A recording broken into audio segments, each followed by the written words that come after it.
so hypnotic, magical.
Don't wanna let you know you're so hypnotic, magical.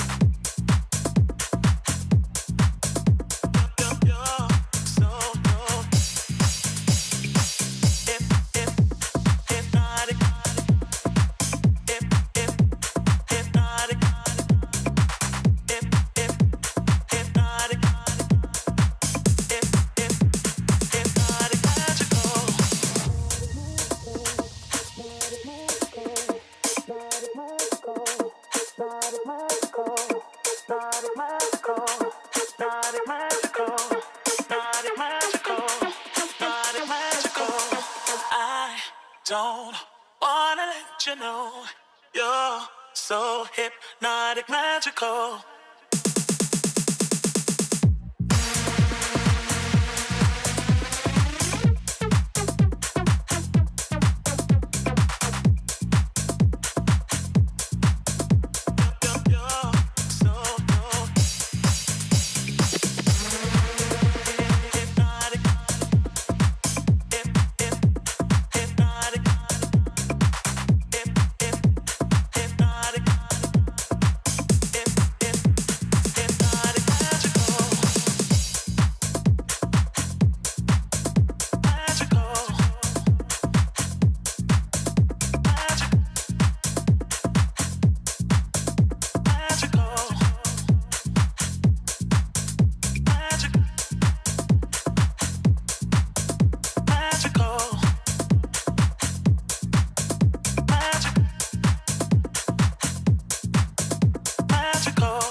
You're so hypnotic, magical.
Don't wanna let you know you're so hypnotic, magical.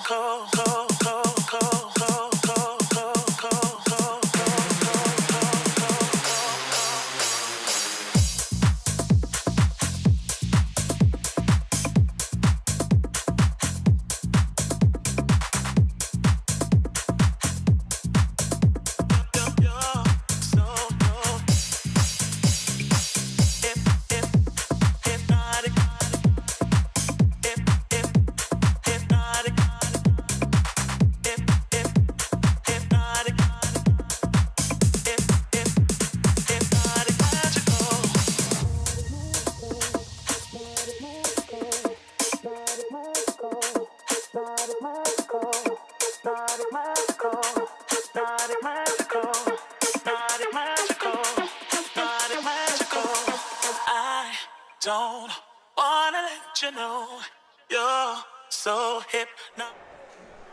Hello and welcome to the Hamilton Pool here in Medford, Massachusetts, where we prepare to welcome you to the first dual meet of the season for the Jumbos, as they prepare to face off against the Brandeis judges. My name is Ethan Ito, and I'm joined here today by my good friend Daphne Alpay. Daph, last time these two teams faced off, we saw a dominant display from the Jumbos, men and women. What are we looking out for today? Well, Ethan, it looks like it's their first meet out, so it's a good time to get some good racing experience in. The last time these two teams faced off, the Jumbos really did well on both sides. The men won 136 to 51, and the women had a dominant display of 158 to 27, and they have a lot of depth. It's a relatively young team, especially on the women's side, with a lot of seniors leaving, so it's a good opportunity for them to get their feet wet and try their hand at a couple races. Yep, and I'm very excited to watch this meet and check out see how the young blood is. And so here we have the first event of the day, the women's 200-yard medley relay, and we'll be going from the top of your screen in lane 1. Brandeis with Anastasia Biko starting off, and in lane 2, Tufts Elise Fong starting off.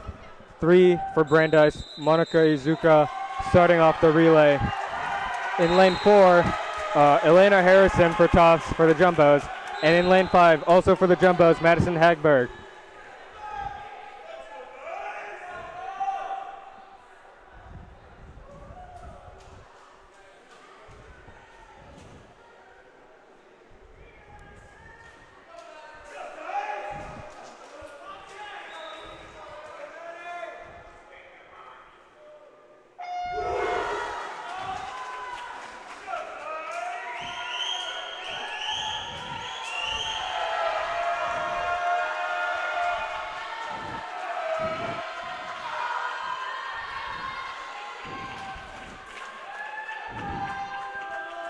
And now we see here Brandeis off to what seems like a pretty early lead with Monica Izuka, but right with her is Elena Harrison as the second swimmers prepare to dive in. In lane 1, we have Audrey Teo, two for the Jumbos, Leah Larson, 3 for Brandeis, Becca Kaplan, 4 for the Jumbos, Quincy Wheeler, and 5 in lane 6, or 5, my apologies, Abigail Miller.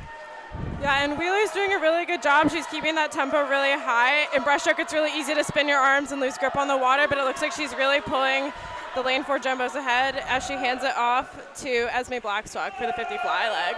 And you see this Tufts A relay over in lane 4 just they've built a good lead, and I mean, looking at it now, yeah, they've built quite a big lead. It's probably not going to be anyone's going to be able to catch them. It looks like she's really picked up her stroke rate.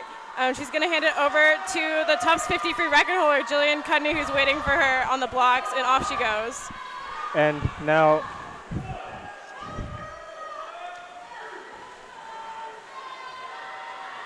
we see this Tufts A relay. But not only them, I mean, we were talking about the depth earlier, and the Jumbos in lane 2 and 5 also doing a really good job. Yeah, it looks like all 3 relays are really going to go 1, 2, 3 here, and that really sets the Jumbos up for a good advantage in the points game of this duel. And with a time of 147.53, the Tufts A relay team finishes in first. 149.23 for the second place Tufts B relay, and 150.74 for the Tufts C relay in lane 5. And running out would be lane 3 with Brandeis' A relay and lane 5 with Brandeis' B relay. Yeah, really solid swims. It's a good opportunity just to get your relay team set and try different combinations. Tufts will probably swap in and swap out different swimmers throughout the year once they get to NESCACs and NCAAs. And now, for the first heat of the men's 200-yard medley relay, we have an all jumbo heat with the D, E, F, and G relays for the Jumbos lining up to swim.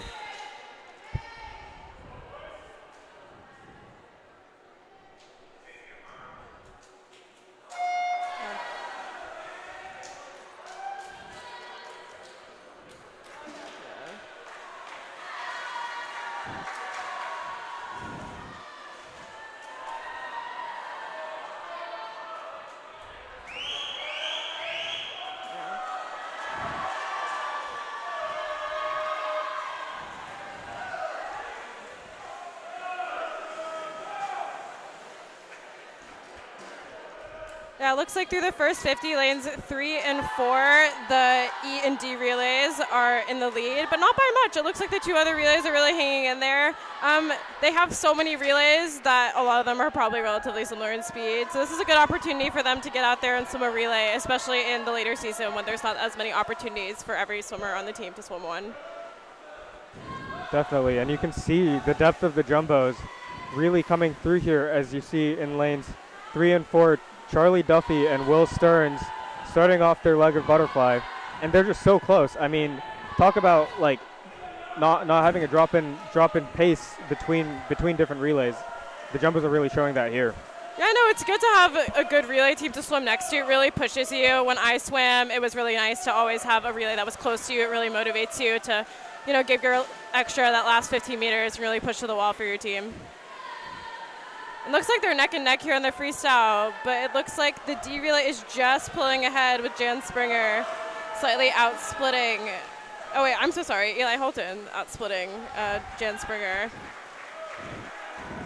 And as you said for us right there, Eli Holton bringing it home in lane 4 for the Tufts D relay. And now we have the second heat of the men's 200-yard medley relay, where we have Brandeis in lane 1, Tufts in lane 2, Brandeis in lane 3, 3 and 5, and Tufts in lane 4 and 6. And we'll have Luke Abramson, Oliver Grossman, Riley Pasikaran, Eric Lundgren, Tal Spector, and Jack Madden all starting off.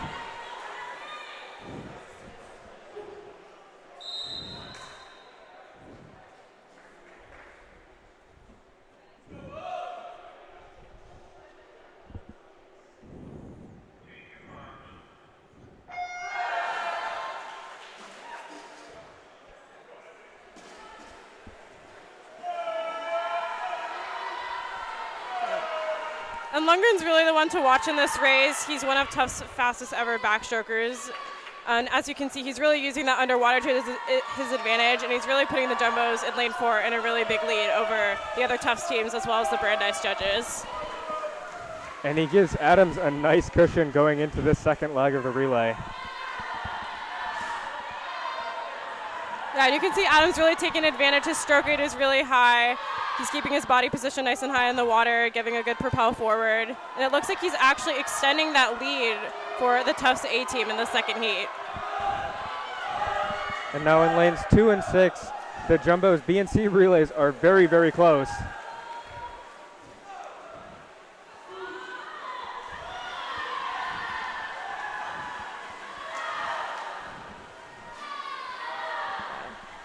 Yeah, no, definitely. Lanes 2 and 6 are definitely battling it out there for the second spot.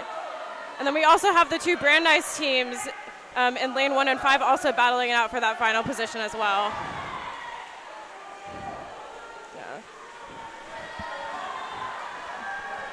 But the win is definitely clearly going to lane 4 with Peter Labarge. He's one of their fastest 50 freestylers, second fastest in Tufts history, and he's really putting in a good swim here.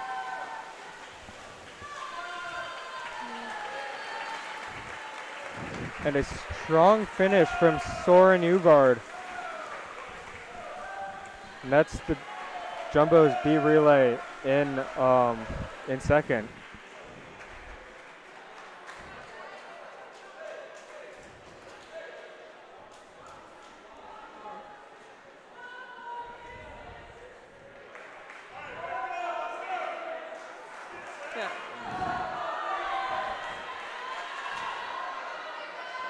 And through the first 2 relays, it looks like Tufts has really built up a good point cushion over the Brandeis judges, but we do have the individual events to go, so even if Brandeis might not be as deep as Tufts in the relay side, they definitely do have some individual bright spots that will be able to pull up their points.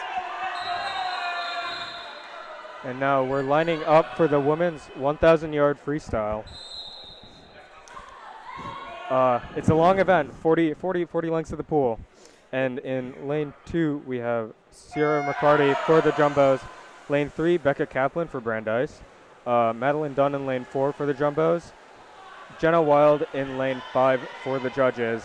And Katie Shelburne in lane 6 for the Jumbos. Yeah, the 1,000's a long one. I was a distance swimmer when I swam. And the key to swimming a distance race is to really swim your own race. A lot of people like to swim it different ways. Some people will go out really fast and then try to hold on. Some people like to negative split or even split their races. So it's really about, keeping yourself focused, trying not to lose focus of your tempo, your stroke rate, all of that. And really just like pushing the last part of your race. It's really satisfying when you finish a distance race and you've really given it all you got. And that's what these ladies are going to try to do here today in the 1,000.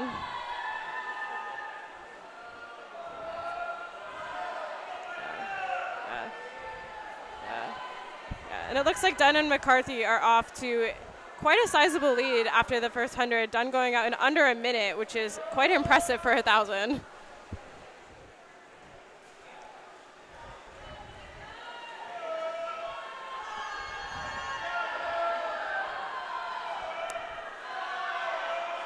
And now both swimmers for the judges, Becca Kaplan and Jenna Wild, swam 1,000 last week in their meet against Bentley.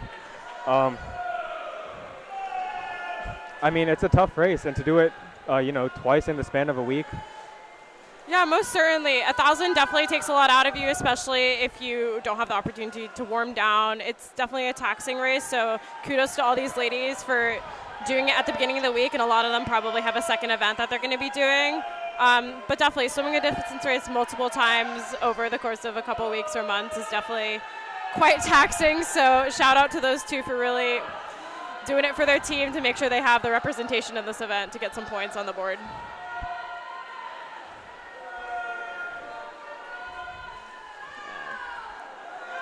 Yeah, and this will be a 40-length race. If you can see at the end, they have the little counters just so they don't get miscounted, and they can just focus on the race and not worry about counting them, as I have personally forgotten to swim a length and also have miscounted a length myself. So it's a very useful thing for distance swimmers, and they do have quite a ways to go, but they're getting through it.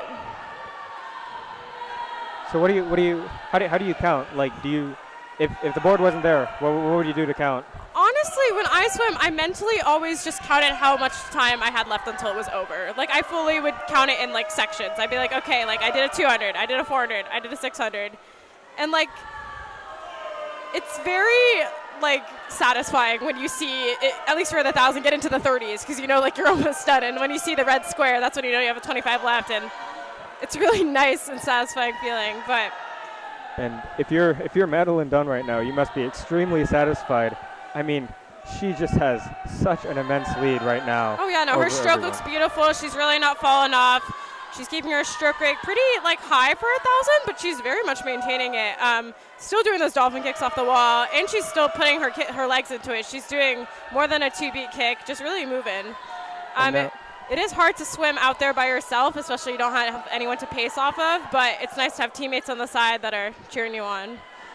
And both Sarah McCarty and Madeline Dunn, part of the Jumbo's 2023 NCAA roster. And, I mean, I think they're showing why. Yeah, no, Dunn swam the mile. They don't have the 1,000 at NCAAs, but she swam the mile and did very well. McCarty is an interesting one. She has a lot of versatility. She did swim both IMs, the 400 and the 200 in distance, but being a 400 IMer and being a distance swimmer does often go hand in hand. So she's really showing her versatility.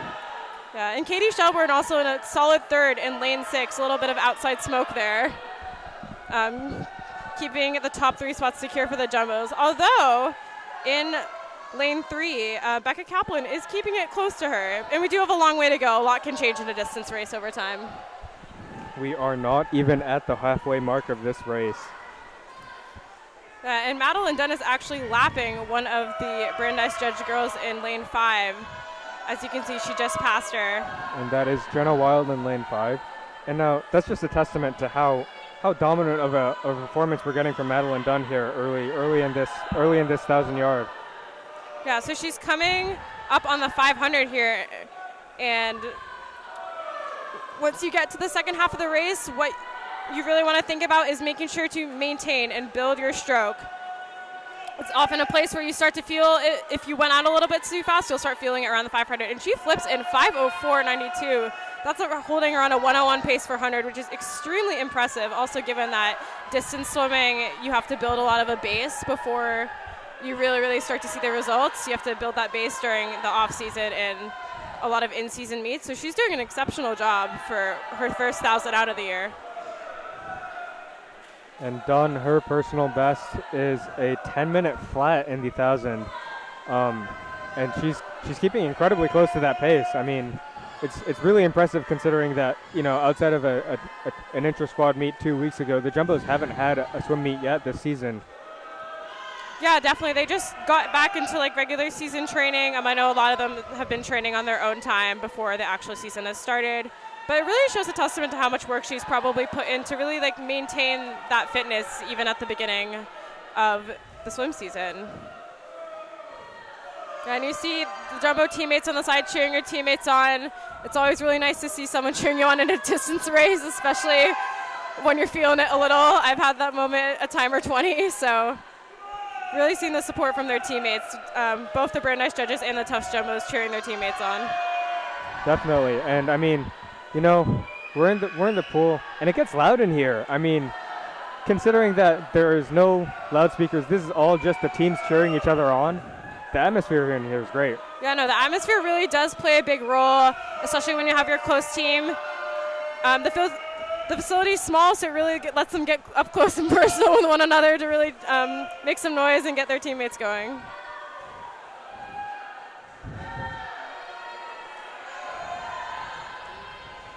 Yeah, and at this point, Madeline Dunn has lapped pretty much everyone except for Sierra McCarthy, who is coming up over there in lane 2 to about to flip on the side near the blocks. But Dunn is really putting in a really good performance.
Yeah, and Dunn is coming up on her last 200 here. She splits at the 800 at 8:15.92, so 8:16. She's holding a 1:02 pace, which is extremely fast. It looks like she is slowing down a little bit in this last 500, but honestly, not really. She's really keeping it nice and tight out there in lane 4.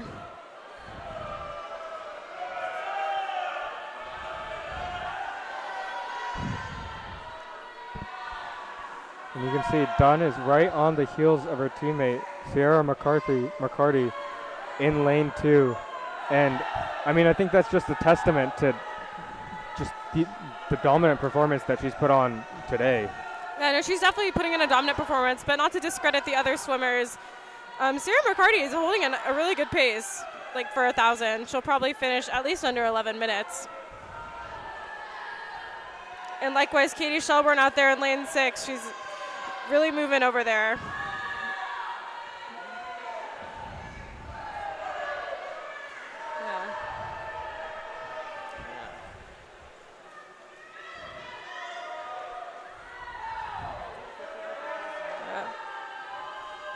And Dunn is on her last 100. This is the part where you really just want to sprint it as much as your arms really hurt. It's the last 100 of 1,000. You really want to put your all into it. And you see her picking up her stroke, like her kick's going a little bit faster.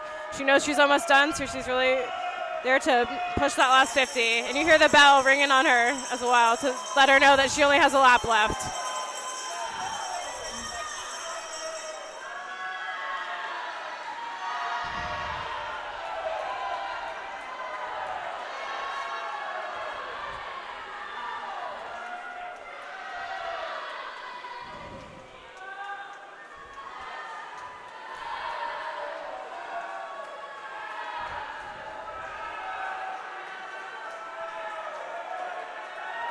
And as Dunn comes to complete her last 25 with a time of 10:22. Yeah, no, she really did hold quite a good pace that entire time. Extremely consistent.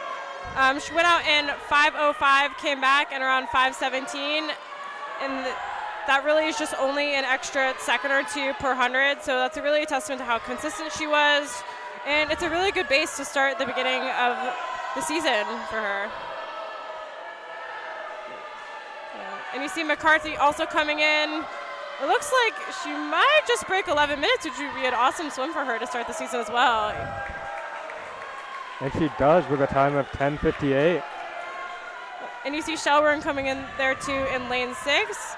Also a solid swim for her.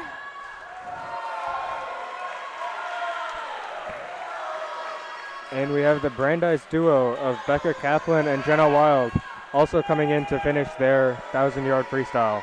Yeah, it looks like last week Becca Kaplan swam in 11:20, so honestly, she's not really that far off 11:23 considering she swam it again. And same with Jenna Wild over there, touching in 11:34.07, only 2 seconds off of her time last week. So definitely consistent from the two of them, especially they swam it 2 weeks in a row. Yeah, and considering it's their second week where they swam 1,000 in a meet setting, you know, it's pretty impressive to keep that consistency throughout. Distance swimming, it's very much, if you're not feeling it that day, it's not that hard to just add a ton of time, but considering that they did it twice and really were quite consistent, that's a testament to how they've built a good training base over the last couple of weeks at Brandeis.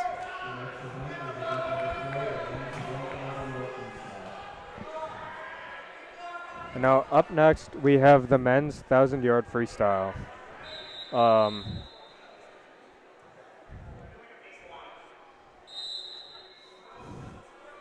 And I believe it is a Tufts only race here.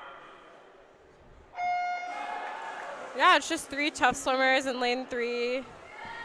I believe it's 2. Oh, we never have mind. Rafe Shafi in lane 4 and Louis Dimitriades in lane 5. Yeah, it looks like Nate Pfeffer might have been a scratch for this race, so it's just going to be the 2 jumbos battling it out in this heat. And now, Rafe Shafi is a freshman out of Dubai, and I mean, it seems like they're pretty good expectations for him. It sounds like he impressed during his high school career. Yeah, he was nationally ranked in the UAE in middle and long distance swimming, and so really he should theoretically be a key contributor for the jumbos throughout his time at Tufts. A lot of international swimming, you really swim short course meters and meters, so this is probably actually one of his first yard races in quite a while. And that's just an adjustment on his own, but it looks like he's very much well adjusted as he goes out in 55.2 on the first 100. Now, a little bit of a youth movement here with Rafe Shafi, the freshman, in lane 4, and Louis Dimitriades, a sophomore, up in lane 5. Yeah, no, definitely. The jumbos, more on the women's side, but a little bit on the men, have lost a little bit of seniority. A lot of key seniors have graduated.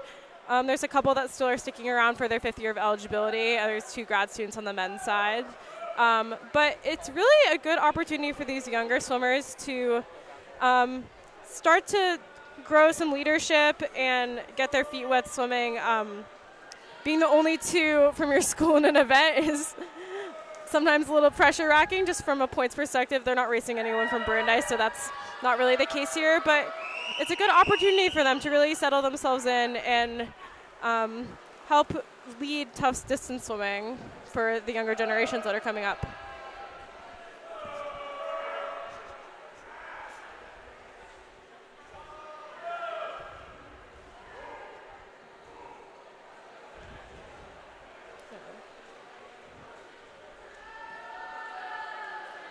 Yeah, and if you look at Rafe's stroke, it's really, really smooth. He's really keeping those elbows high. His tempo is nice and long. He's still doing those dolphin kicks off the wall, which is impressive at a distance race, especially when you're out of breath. But he's really keeping it smooth.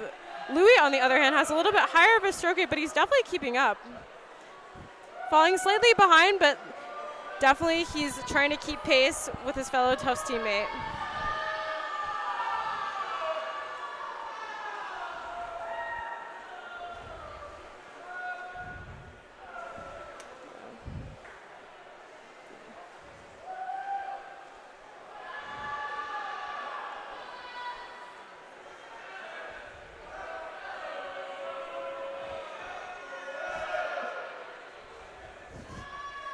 Abby, look up. Abby, look.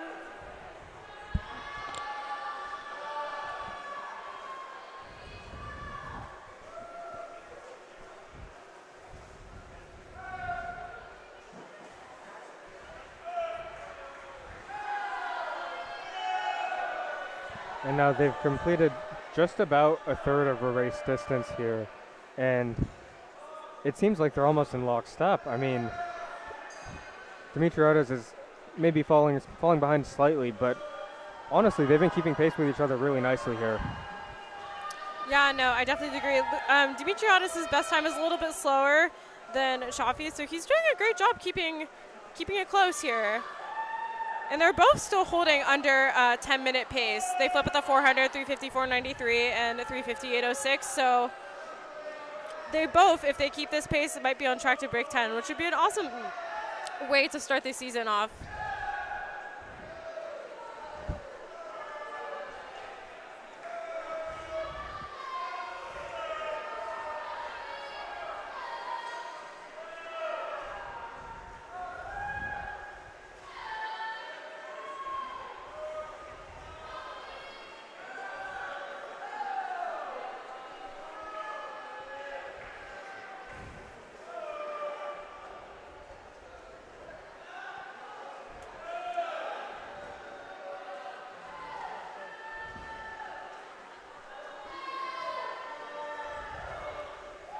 So halfway through, Shafi flips and 454.87.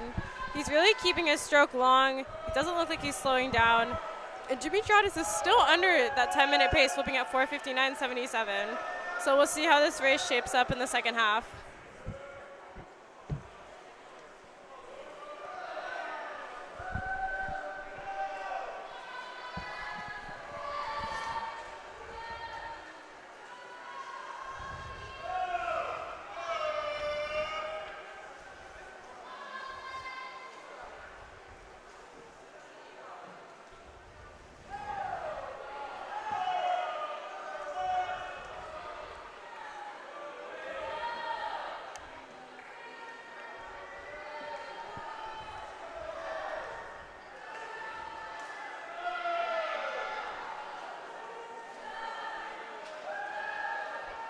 And a strong start from the entire Jumbo team early in this meet.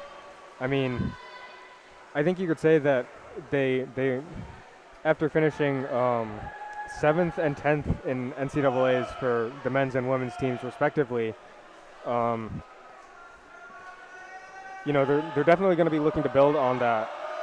Oh, my apologies. The women's finished 6th overall in the NCAAs, and the men's finished 10th. And just looking at that momentum, I mean, carrying such a positive result into a new season, into a new year, I'm sure that there's a lot of excitement around both of these squads.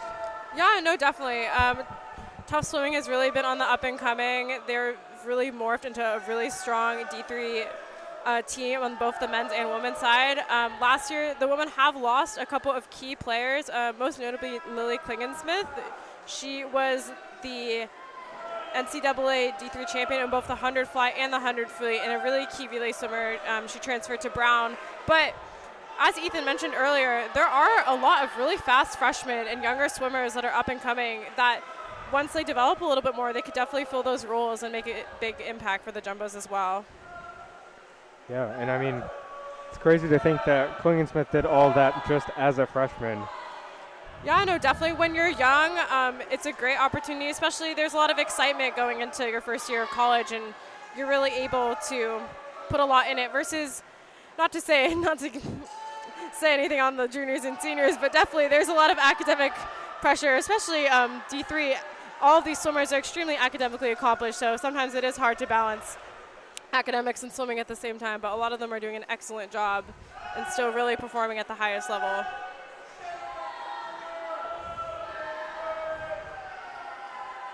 And both of them are 3/4 through this race. Shafi is still holding under that 10-minute pace. Extremely impressive. He's been very, very consistent, pretty much holding 100s flat. Dimitriadis has fallen off a little, but he's still doing a great job. Looks like he's holding around a 101 pace as he flips that around 807.62, just shy of 808.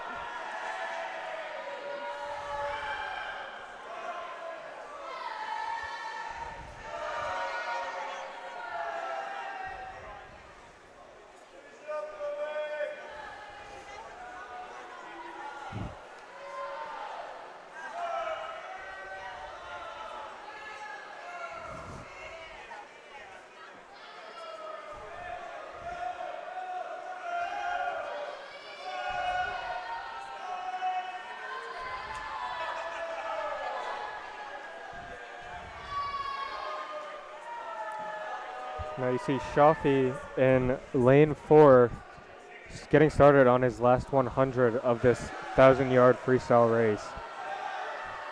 And not too far behind him is Dimitriadis. And strong swims from the both of them. Yeah, both of them have done a really good job holding their respective paces. And they're both looking to really turn it up on the last 100. Get those legs moving, get those arms moving a little bit. You can see Shafi starting to bring his legs into it a little more. We really only saw a gentle kick behind him, but he's now really picking it up as he hears the bell for that last lap.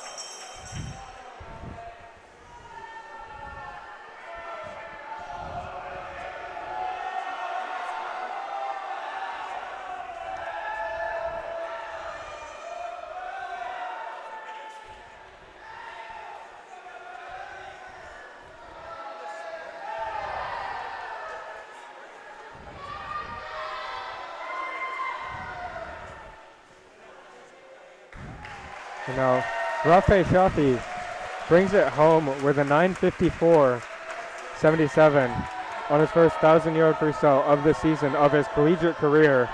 And to start off with a sub 10, I mean, that's got to feel good. Yeah, no, especially with distance swimming, even a little change can mean a big drop in time just because there's so much distance to make up. So even just an extra half second or here on a 50, that can make over 10 seconds of difference. So really, it looks like he's built himself a really strong foundation, and that bodes well for him in the rest of his distance race over the rest of the year. And not to sleep on Dimitriadis either, 10:14.30, also a really great solid time for him as well. Not too far off of his best. Same thing with Shafi, just little changes here and there, and he'll be able to really start cutting some time. Yeah, definitely. I mean, good performances from both of them. And we're looking now at the only heat of the women's 200-yard freestyle.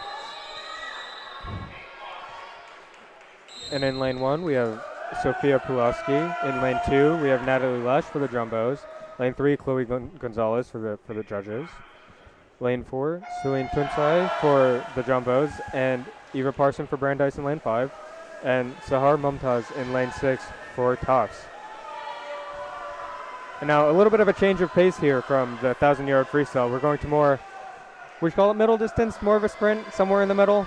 In all honesty, like the 200 is a very strategic race. If you go out and sprint the first 100, it's often that a piano is going to fall on your back on the end. That being said, it's way too short to call a distance race. So it's really, really about strategy. The first 50 should feel easy, but you should feel like you're moving. The second 50 is really all about keeping that technique, keeping that tempo. And then the last 100 is really about building. And the last 50 is always sprint. You know, give it your best. It's just a 200. It's really only 2 minutes. So these girls should really be thinking to, you know, maintain a really, really solid pace throughout the whole thing. And the freshman in lane 4, Celine Tunsay, out of Istanbul, Turkey, just absolutely flying out the gates there. Yeah, no, she's doing an excellent job. She did go out quite fast. She went out in 56.7, but it looks like she's maintaining it. It looks like she's keeping that stroke rate high, a little bit of breath into the wall there, but it looks like she's still moving. But the Brandeis swimmer in lane 3, Chloe Gonzalez, is also starting to gain on her. This is the thing about the 200. If you go out quite fast, other people next to you might start to gain, as well as Natalie Lesh, the freshman, in lane 2, also putting in an excellent swim. And now Gonzalez and Lesh literally neck and neck in lanes 2 and 3 there.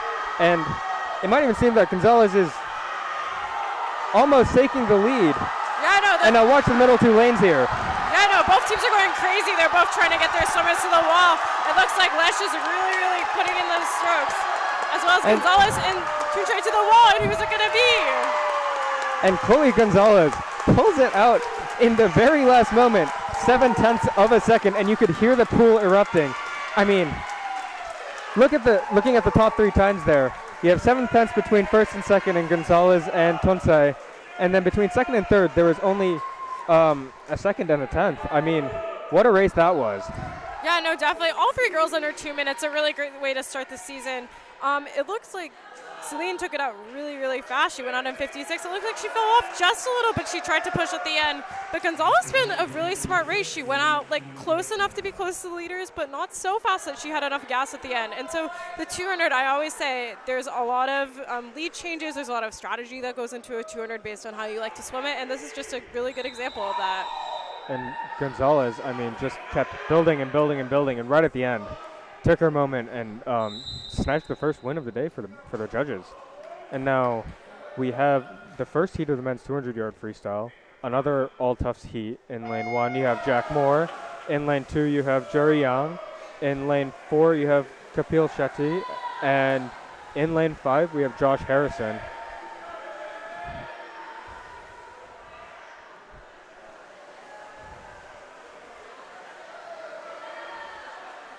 Yeah, in this first heat, we have actually all Tufts students.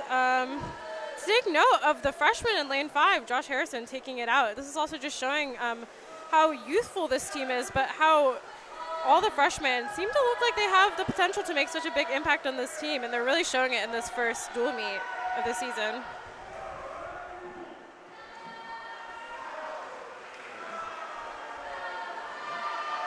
Now really tightly contested so far, but it looks like Kapil Shetty just has the edge on everyone else. Yeah, his stroke is really, really beautiful to look at. He's got the nice long stroke, but he's really keeping those legs moving. You see that's really rolling in a 6-speed kick, and he's really starting to extend that lead after a pretty even 50 and 100. But now he's really putting the work in and starting to build quite a lead over his teammates. Now, it looks as if we have an order. Kapil Shetty comes in first. Oh, my bad. I miscounted. No worries, it happens to the best of us. I used to miscount all my 200s in practice. It looks like he's turning here for his last 25, doing those nice, good underwater dolphin kicks. That's also something you're going to see a lot in short course swimming. You have a lot of opportunity to swim underwater, and a lot of times underwater dolphin kicks are faster than actual swimming. So swimmers really do take advantage of that when possible. And now, Kapil Shetty brings it home with a time of 150, followed by a very tightly contested second place between Jack Moore and Josh Harrison, only 0.2 of a second separating them. And of course, Jerry Young in lane 3 with a 157 running us out. As we look towards the second heat of the 200-yard men's freestyle. In lane 2, we'll have Armand Sika for the Jumbos. Benjamin Lee occupying lane 3 for the judges. Eli Holton in lane 4 also for the Jumbos. And Tal Spector for the judges in lane 5. And the freshman, Daniel Godino, down in lane 6 for the Jumbos.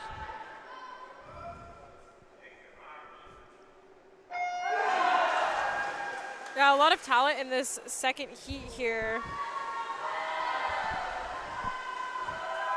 Of note, Eli Holton. He was the NESCAC champion in the 100 free, so expect him to have a really good 200 free here.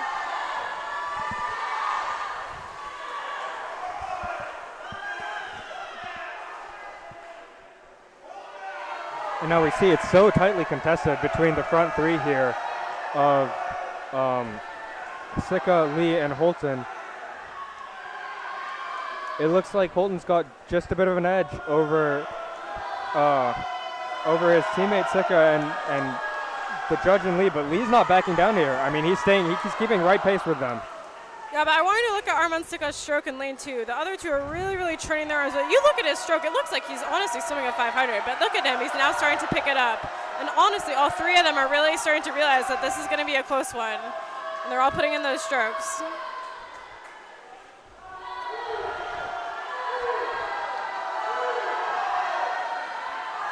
And now Holton just maintaining that edge.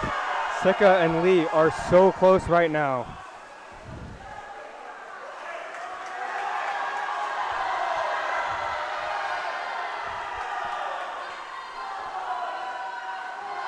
Yeah, and Lee's doing a really good job for the judges, trying to get them another event win after the women's 200 free. Now swimming a 145 last week at Bentley. It's between Sika, Lee, and Holton here. It looks like Sika might just have the edge. Oh, and that was quite a close one, all of them on the 145. It really came down to a sprint to the wall, but it was Sika who got his hand on the wall first, 145.4 to 145.74 and 145.97.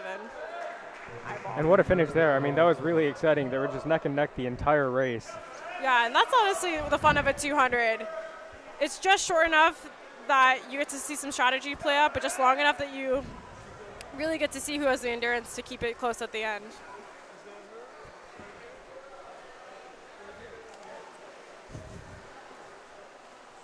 And it looks like they're getting in just for a quick warm-up, warm-down session in between a couple events. So this first stretch of the meet, what do you think of it so far? I mean, it's been really tightly contested. There've been a ton of good races. I mean, obviously, there have been some where the Jumbos just ran away with it. But I mean, these last couple, the 200 frees, have been so close. Yeah, both 200 frees were really excellent races, especially the women's 200 free. You just saw the lead change when the swimmer from Brandeis really put the pedal to the metal and got her hand on the wall first. And the same with the men's 200. I think the relays, Tufts really has quite an advantage just given the depth of their team. And that's something that Brandeis might struggle with a little bit just because they're a smaller team with less depth. But they do have their bright spots, especially with a ton of their individual swimmers. And we really did see that in the 200 free. Yeah, I mean, Chloe Gonzalez really just pushing hard to finish that out. And then Benjamin Lee coming in to close strong and finish second in the men's 200. And we'll be right back after a short break with the women's 100-yard backstroke.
All right, welcome back to Hamilton Pool. Here for the dual meet between the Jumbos and the Brandeis judges, and we are here with the women's 100-yard backstroke. In lane 2 for the Jumbos, we have Elise Fong. In lane 3, we have Anastasia Biko for the judges. For the Jumbos in lanes 4 and 6, we have Elena Harrison and Madison Hagberg. And in lane 5, Brandeis, for Brandeis, Maya Halbrecht. And Harrison, the freshman, again showing her backstroke speed. She was on one of those relays earlier, and she's really pushing those walls. Really getting herself a good lead after this first 50, going out in 28.7. Yeah, Harrison out to a flying start here. I mean, talking about a youth movement, the freshman from Bethesda, Maryland, really showing that, you know, age isn't really a factor as long as you can swim fast. Yeah, no, she's keeping her stroke rate really high as she comes into the wall there, touching in 58.91, breaking that coveted 1-minute barrier, which is a really great swim for her first Tufts official dual meet of her college career. And now, what a way to make an impression. First meet of the year, first meet of your collegiate career.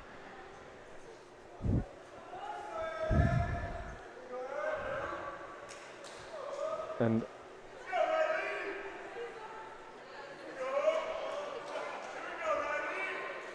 up next, we have the men's 100-yard backstroke.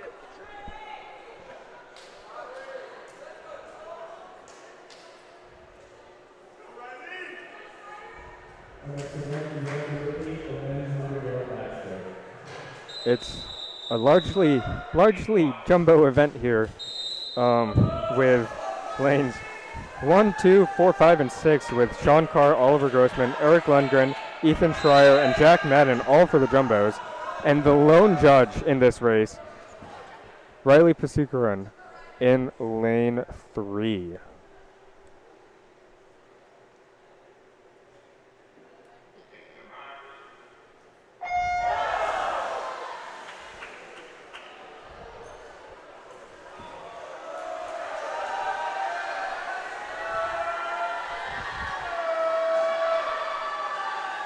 They're off to a great start. It looks like Eric is really putting in those good underwaters to build himself a lead on this first 50, and he's moving, already forming nearly a body length over everyone and his teammates and the Brandeis judge next to him, going out in 24.7, which is very, very quick on his first 50. And Lundgren already a body length clear of everybody else. Second, a little bit muddier, but it appears that it's between Ethan Schreier, Jack Madden, and Oliver Grossman in lane 2. Yeah, not shocking from Eric Lundgren, the team record holder in all 3 backstroke disciplines, really showing why he is touching in 51.29 at the wall.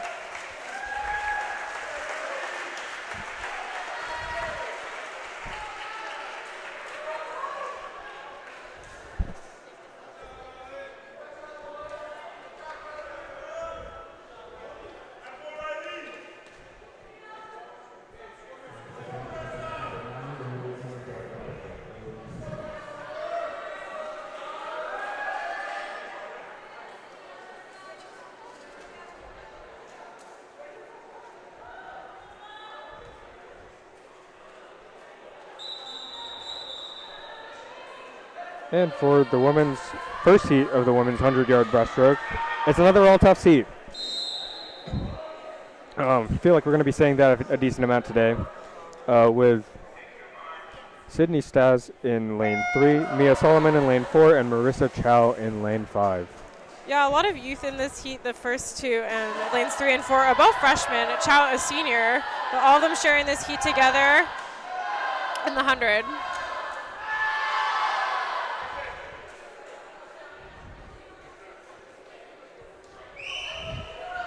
And Stas and Solomon turning together. Breaststroke is a very individual stroke. Everyone swims it slightly differently. I was a breaststroker myself, and every single person I knew had a slightly different tempo and way to how they swim breaststroke, but it's really all about that timing with your arms and your legs, making sure that you're not out of timing to get the most optimal propulsion forward when you're swimming. And now, might be an individual stroke, but the timesheets don't really show that. All jumbos within 3/10 of each other at the end of the first 50. Yeah, and it looks like the two freshmen are just pulling ahead a little, but they're really stroke for stroke here. Chow also trying to make a good push to catch him.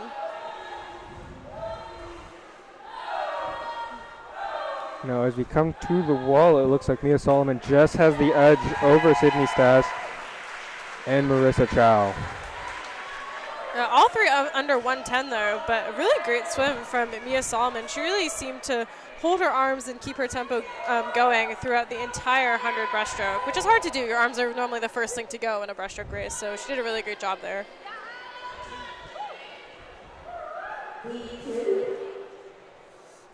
Now we have the second heat of the women's 100-yard breaststroke. We're getting some judge representation here in lanes 2 and 5 with Darcy Anselmi and Audrey Teo, and jumbo representation in lanes 3, 4, and 6 with Aaliyah Larson, Quincy Wheeler, and Abigail Miller. Yeah, a heat of sophomores here, except for Miller, the lone junior in this heat in lane 6.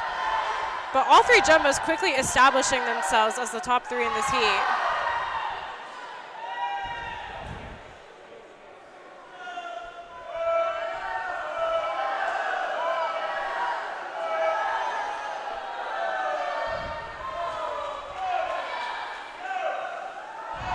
And Wheeler took it out fast at the first 50. She was part of their NCAA team, swam the 100 breaststroke at 2023 NCAAs as a young freshman. So she's really put in some fast strokes here as she starts to distance herself from both Aaliyah Larson and Abby Miller.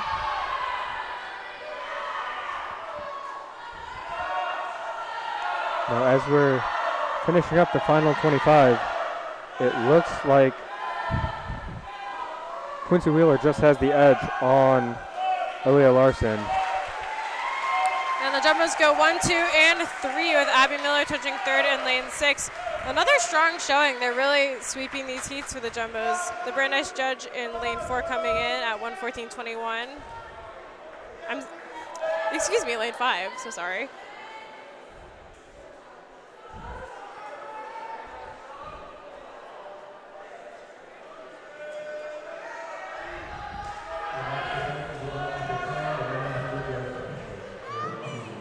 This is just another representation of how deep the jumbos are. They had 6 swimmers under 110 in the 100 breasts, so they really have a strong team of breaststrokers. Breaststroke is typically a stroke where you have a ton of people or you don't have a ton of people, and it looks like the jumbos have really expanded their breaststroke group, so it's all nice that they get to practice together and race each other in practice. You know, talking about the jumbo's extended breaststroke group, I mean, yet another all-jumbo heat. I think we might have to come up with a name for this because we've seen quite a few of these today, but we have Eric Lundgren in lane 3, Lucas Ayu in lane 4 in the middle there, just ahead of Albert Shu in lane 5. Also, just a note on Eric Lundgren, he literally swam the 100 back approximately 3 minutes ago in between these races, so he's really doing a tough double. It looks like he's actually doing a pretty good job. He's not normally known as a breaststroker, but he's really keeping up. And now Albert Shu, I mean, just kind of looked like he was lacking a little bit, losing touch, but then just came back in that third leg of the race, and he's ahead.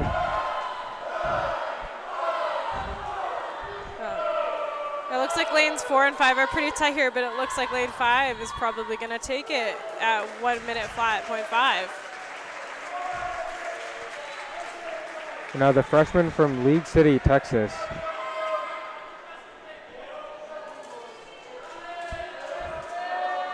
With a very strong swim there.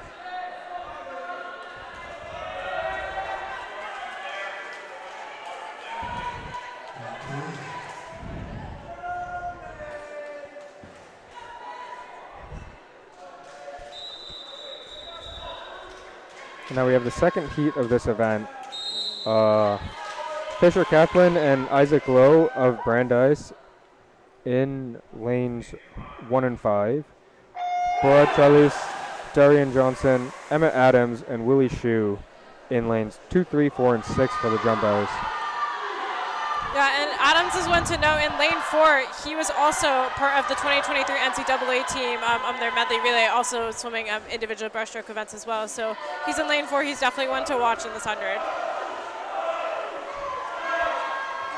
And as you say that, Adams asserts himself as he's the first to complete the first 50, but following closely behind is Willie Shu in lane 6. Getting some outside smoke from the senior Willie in lane 6. Also to note, Darian Johnson in lane 3, also doing a really good job for the Jumbos as well.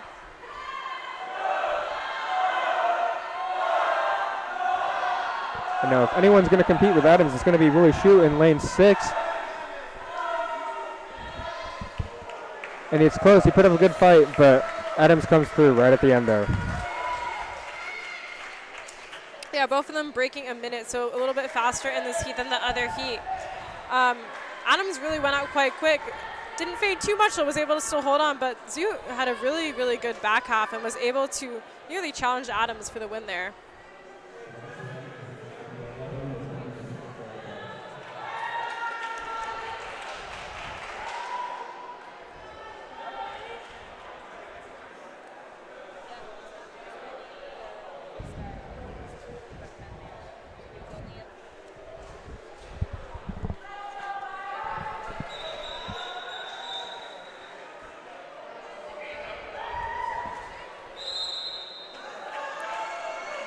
And now we have yet another jumbo-only event.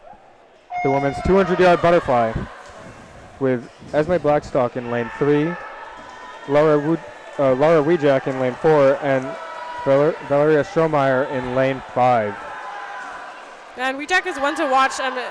She was also a member of the 2023 NCAA team, finaled in the 200 fly going 2:01. So she is definitely one to watch in lane 4 in this race. Honestly, kudos to all three for swimming the 200 fly. It's quite a grueling event, especially if the last 50 can really fall on you if you don't pace yourself correctly. And it's just a tough event overall. So anyone who's a 200 flyer, mad respect. I mean, they're making it look easy here. Neck and neck. Wijak, Blackstock, and Strohmeyer.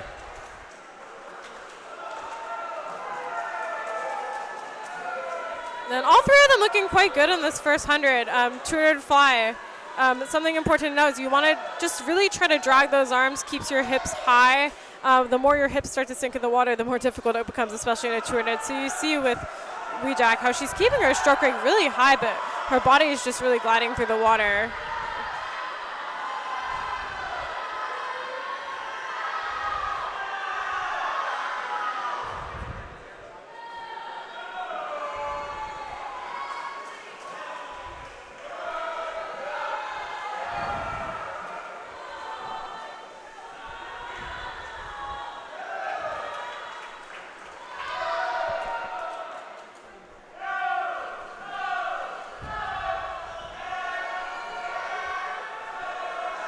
And now we're in the last 50 here, and Wijak has gained some distance.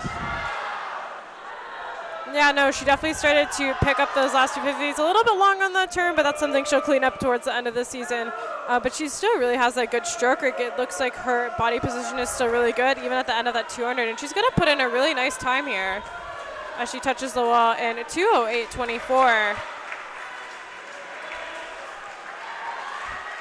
Now a strong swim that entire way through from Wijak. It didn't really seem like she lost any time there in the second half of that race. No, most definitely not. A 200 fly, it's one of those races where you go out and then you just try to hold on as best as you can.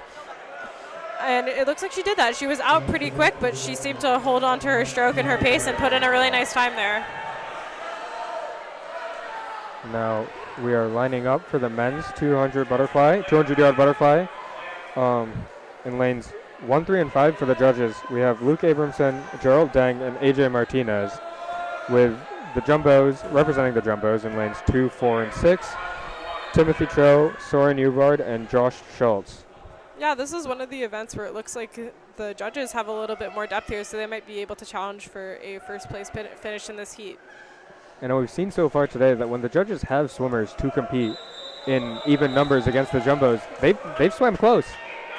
Yeah, they really do show up. Even though they're a small team, it looks like they really are here to race. And that's a really important quality to have. Even if you're small, it looks like they're mighty. So.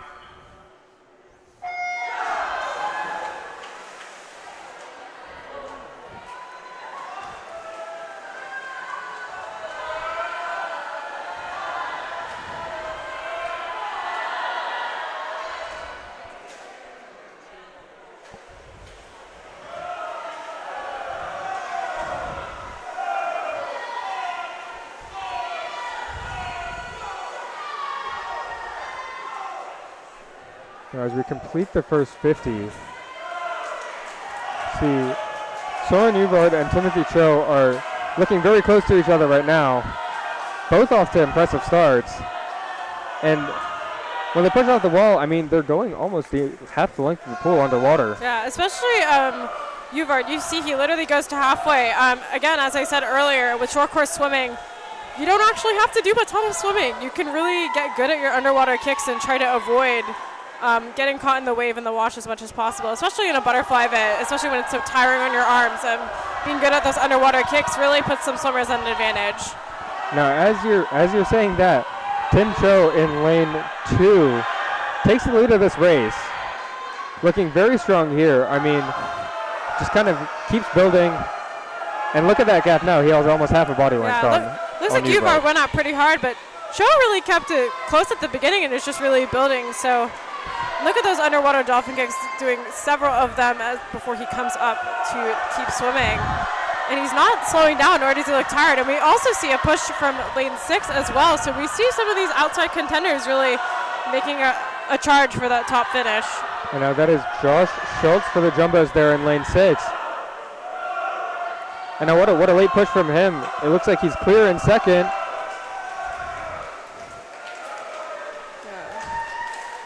Looks like Tim Cho will just get under 2 minutes, as well as Josh Schultz in lane 6. So great swims from both of them. They swim a smart race there, keeping it close at the beginning, and then really building that last 100.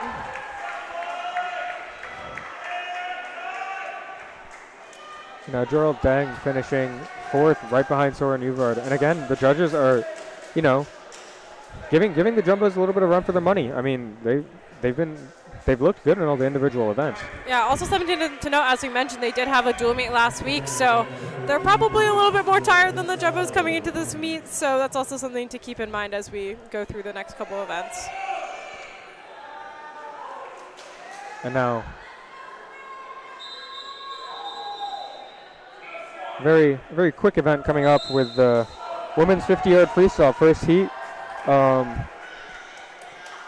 Eva Tully-Giles in lane 2 for Brandeis, the lone judge in this race.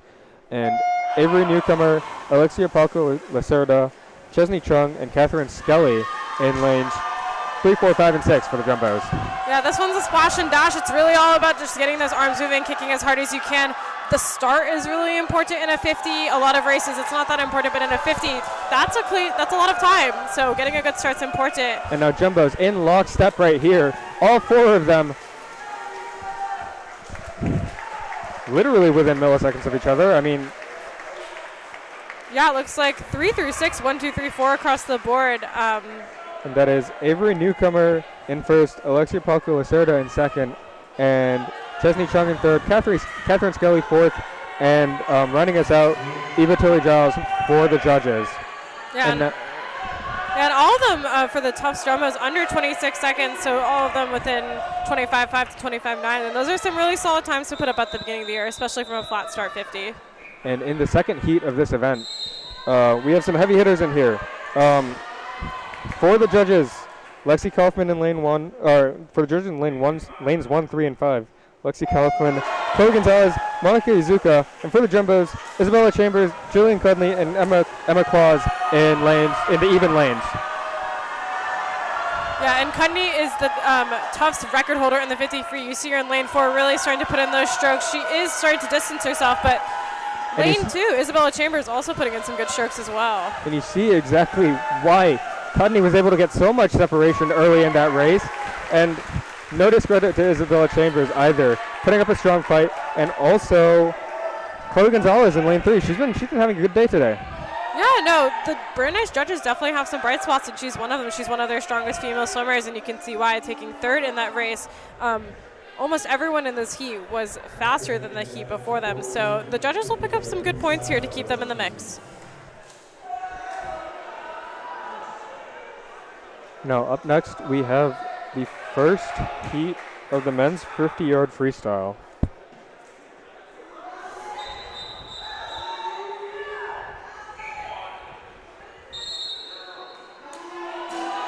For the jumbos in lanes 2 and 4, we have Alex Gu and Will Kaminsky. For the judges in lanes 3 and 5, we have Avi Borgen and Gerald Dang.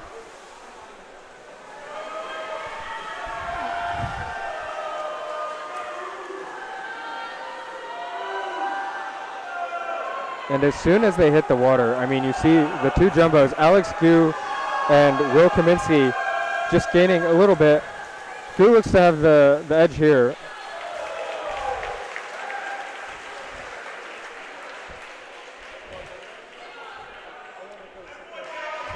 But is not listed on the timing board, so I believe that that win will be credited to Will Kaminsky. Not really sure what's going on there, but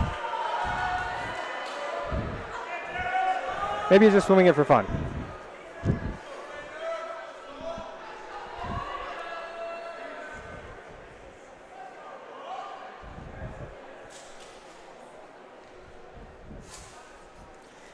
Yeah, looks like a little error of the timing board there, but you know what happens. It's totally fine. It wouldn't be a swim meet without one technical difficulty, so just normal things. It looks like they're gearing up for the second heat of the 50 here.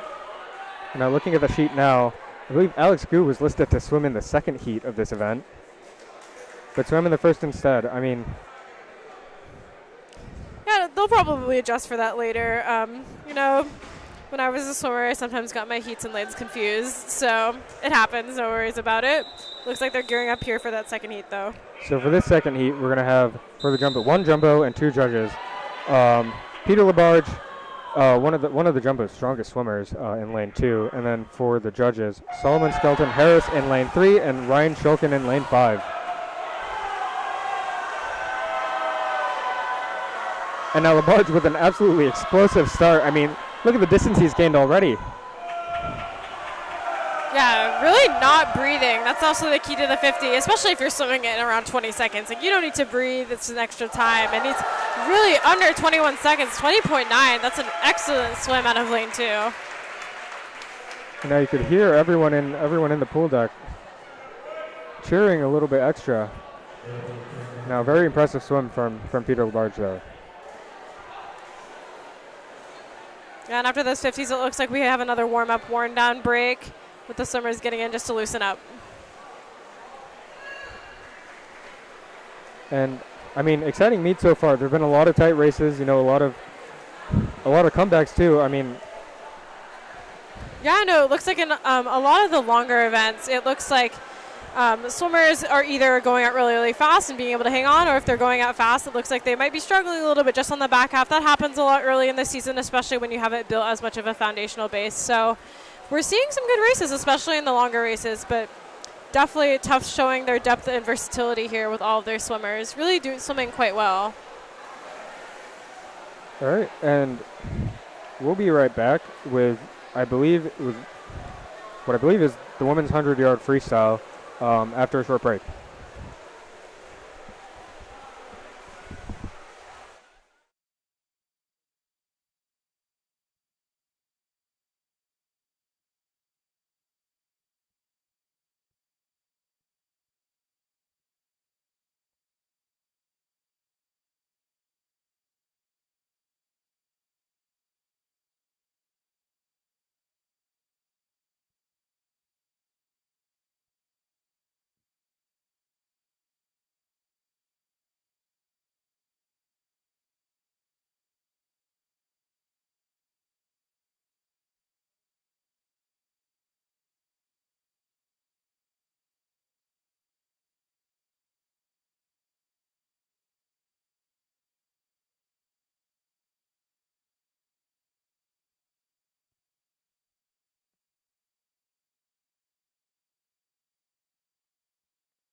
All right.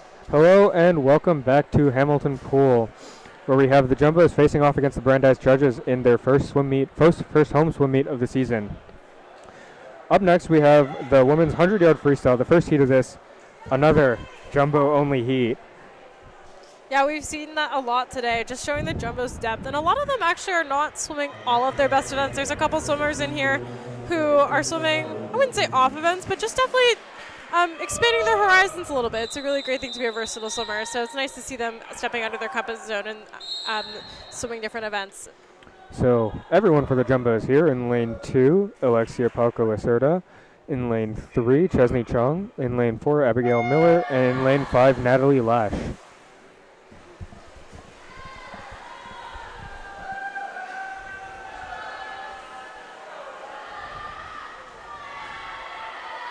And pretty even coming up to the first 25. The 100 is honestly really just a longer sprint. It's not like the 50, but it's definitely not a 200 where it's as much strategy. Definitely the goal is to get out there fast and make sure that you can hold your pace. Now in lane 2, Alexia Palco-Lacerda coming out to an early lead. Yeah, both freshmen, both in lanes 2 and 5, really doing a great job, again, showing the depth of the youth of this team, who will be the future of Tufts swimming. They're really putting in a good show here. But all four are really, really close together, especially the two upperclassmen in the middle.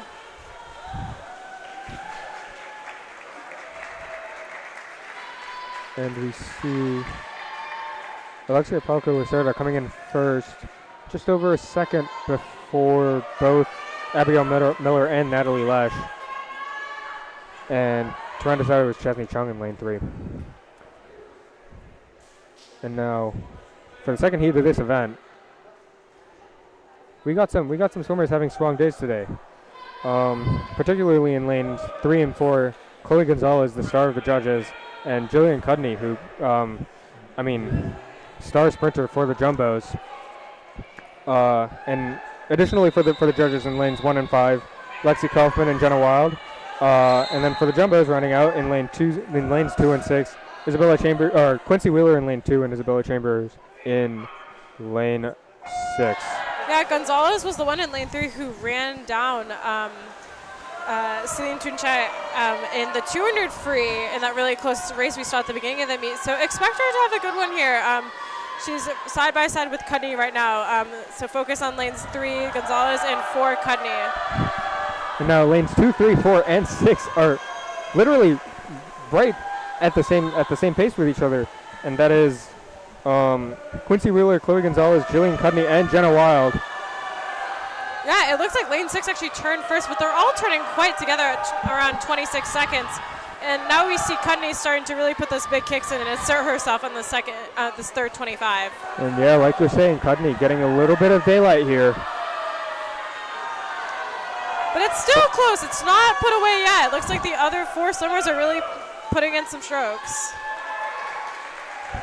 And it looks like right under her nose, Quincy Wheeler stole the win in this heat from Cudney by a tenth of a second. And again, Chloe Gonzalez right there with the best of them. Yeah, Gonzalez seems like she's a really good back half swimmer. She might not get out the fastest, but she really knows how to come home. The top 4 swimmers, all in the 54 seconds, really separated by 10. So that was really anyone's race there, and that was a good one to watch.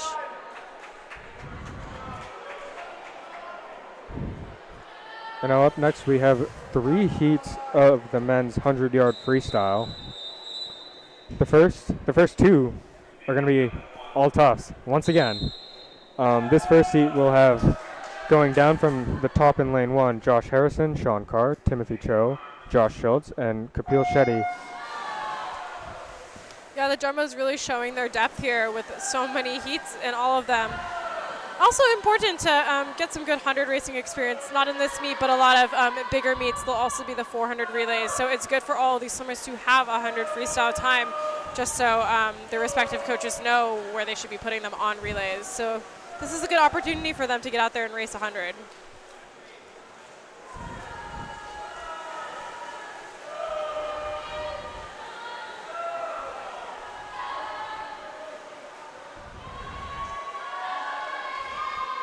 And we see Timothy Cho in lane 3 getting a little bit of a lead, but honestly not that much. Lane 4 is still trying to keep pace. Josh, that's Josh Schultz. Lanes 4 and 5, Josh Schultz and Shetty Kapil, also very, Kapil Shetty, my apologies, very close to each other. It just shows, I mean, the Jumbos all finishing within around 3 seconds of each other. As we prepare for another all-jumbo heat, I mean, there are a lot of swimmers here that can do this event and do this event well. Yeah, this first heat, we only had one swimmer under 49. That was Timothy Cho. So expect to see in the second heat a little bit of an overall faster time as the Jumbos work through their depth in this event. And now another all-jumbo heat. This time we'll have Alex Gu in lane 1, Will Stearns in lane 2, Eli Holt in 3, Oliver Grossman 4, and Charlie Duffy in 5. And Ian Springer in lane 6 as well. Oh, sorry, missed that. My finger was covering that. Happens to the best of us. And they're pretty even across the first 25. I think this is a more even heat, so this will be a really great race to watch. They're honestly stroke for stroke coming into the wall, all 6 of them. Charlie Duffy and Oliver Grossman in lanes 5 and 4. And also, Eli Holton wants some of this action too. They're all really just neck on neck. Yeah, we see lanes 3, 4, and 5 kind of starting to separate themselves, and then we see Eli Holton's really starting to put in those strokes. He's a good 200 swimmer as well, so you can see that back half speed coming into play. And it looks like Tim Cho pulls away just at the end there ahead of Charlie Duffy and Jan Springer to round out the second heat of the men's 100-yard freestyle. My apologies, I was looking at the wrong place.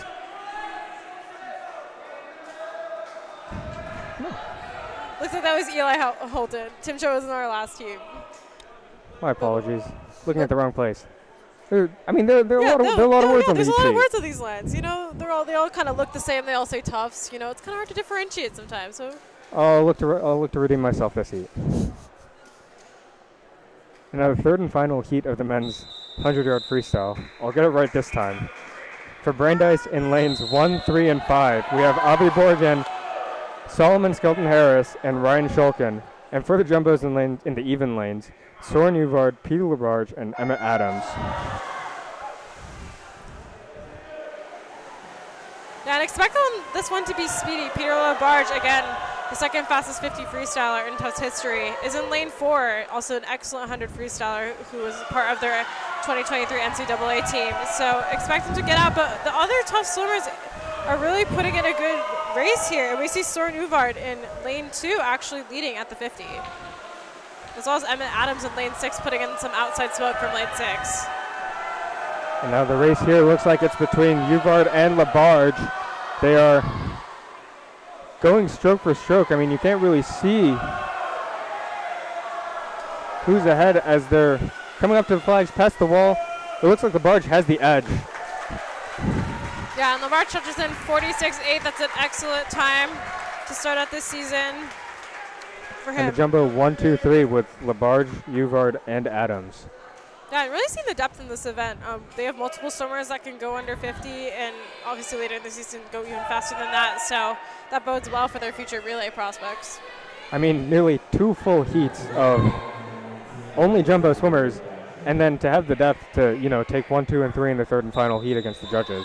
Yeah, and there's also a fair bit of youth. Not all of them are seniors. Labarge is a grad student, but I do have some sophomores and juniors that are really up and coming and will be able to help lead the incoming freshmen and underclassmen as they embark on their swimming journey at Tufts. And now we're looking ahead to the 200-yard backstroke for the women. Brandeis, the judges in lanes 1, 3, and 5. Sophia Stewart, Monica Izuka, and Maya Haubrich. And it looks like Izuka is off to a good start here. And for the jumbos in lanes 2, 4, and 6, Elise Fong, Madeline Dunn, and Catherine Skelly. Yeah, and the 200 back is a very unique event. It's all about balancing, making sure you have some good turns and keeping your tempo and your rotation on point. But also, it's all about managing your legs. The legs are the first thing that go when you swim backstroke, especially in a 200. So it's all about making sure not to overkick, but also making sure to utilize your walls when you need to. And you can see in lanes 2, 3, and 5, Fong, Izuka, and Dunn are all very close to each other. And Izuka just seems to be going just that little bit extra underwater. Yeah, she's really trying to take those underwaters to advantage, but it's the 1,000 freestyle winner, Madeline Dunn, showing her versatility by swimming the 200 back at this race. So those are two very completely different events, but shows how versatile of a swimmer she is, and she's really starting to distance herself from the other two. And not only is she versatile, but as you're saying, she's asserting herself here, taking a bit of a gap, giving herself a little bit of a cushion, and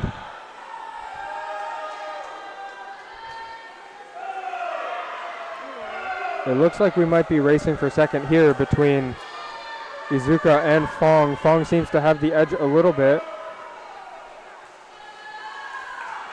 Yeah, it looks like Fong is trying to assert herself a little bit, trying to solidify that second spot for the Jumbos. But it looks like Izuka in lane 3 isn't letting her get away. She's still putting in those good strokes. In backstroke, you can't really see the people next to you. And it's honestly more a feeling. You can kind of feel that there's a person beside you. So Izuka's trying to make sure that she doesn't let her get too far away. Now Madeline Dunn, what a swim. I mean, it looked a little tenuous at first, a little bit close. Ends up separating herself from the pack, as did Elise Fong, losing Monica Izuka, who still swam a very impressive race to finish in third for the judges. Yeah, and this is a race where, again, as you said earlier, the Brandeis judges, when they have the depth and they have swimmers to race, they are there to score some points. And you can see that with Izuka. She didn't let the Jumbos get too far away from her, and she was able to snag a good third place finish. Now up next we have the men's 200-yard backstroke. 2 judges, 4 Jumbos in lanes 1 and 3, Luke Abramson and Riley Pasikaran in lanes 1 and 3. And in lanes 2, 4, 5, and 6, we have Edwin Leon Gilman, Eric Lundgren, Jack Madden, and Brian Uribe for Tufts.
A little bit of a delay here.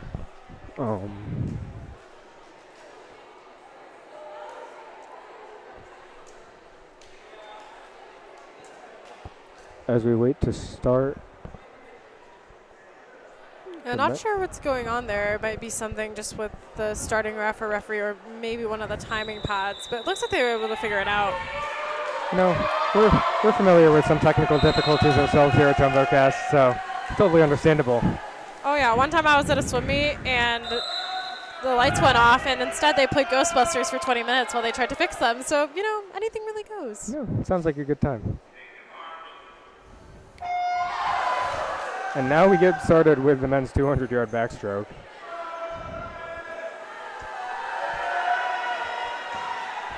Again, 2 judges, 4 jumbos. Luke Abramson and Riley Pasiguran in lanes 1 and 3 for Brandeis. And swimming at home in Hamilton Pool, Edwin Leon Gilman, Eric Lundgren, Jack Madden, and Brian Uribe. Yeah, again, Eric Lundgren's definitely the one to watch here, the record holder in all 3 backstroke events for Tufts. And it looks like he's honestly just having a really casual swim. His stroker isn't that high, but you can just see how efficient he is when he pulls the water behind him. He has really nice rotation, really great walls, and he's really showing that off here. And not too far behind Lundgren, you have Brian Uribe in lane 6 and Jack Madden in lane 5. Additionally, in lane 2, keeping touch too, is Edwin Leon Gilman. Yeah, Uribe is really looking good there. In lane 6, he's trying to catch Lundgren, as well as Jack Madden in lane 5. Both of them are really stroke for stroke here, trying to keep pace with the leader.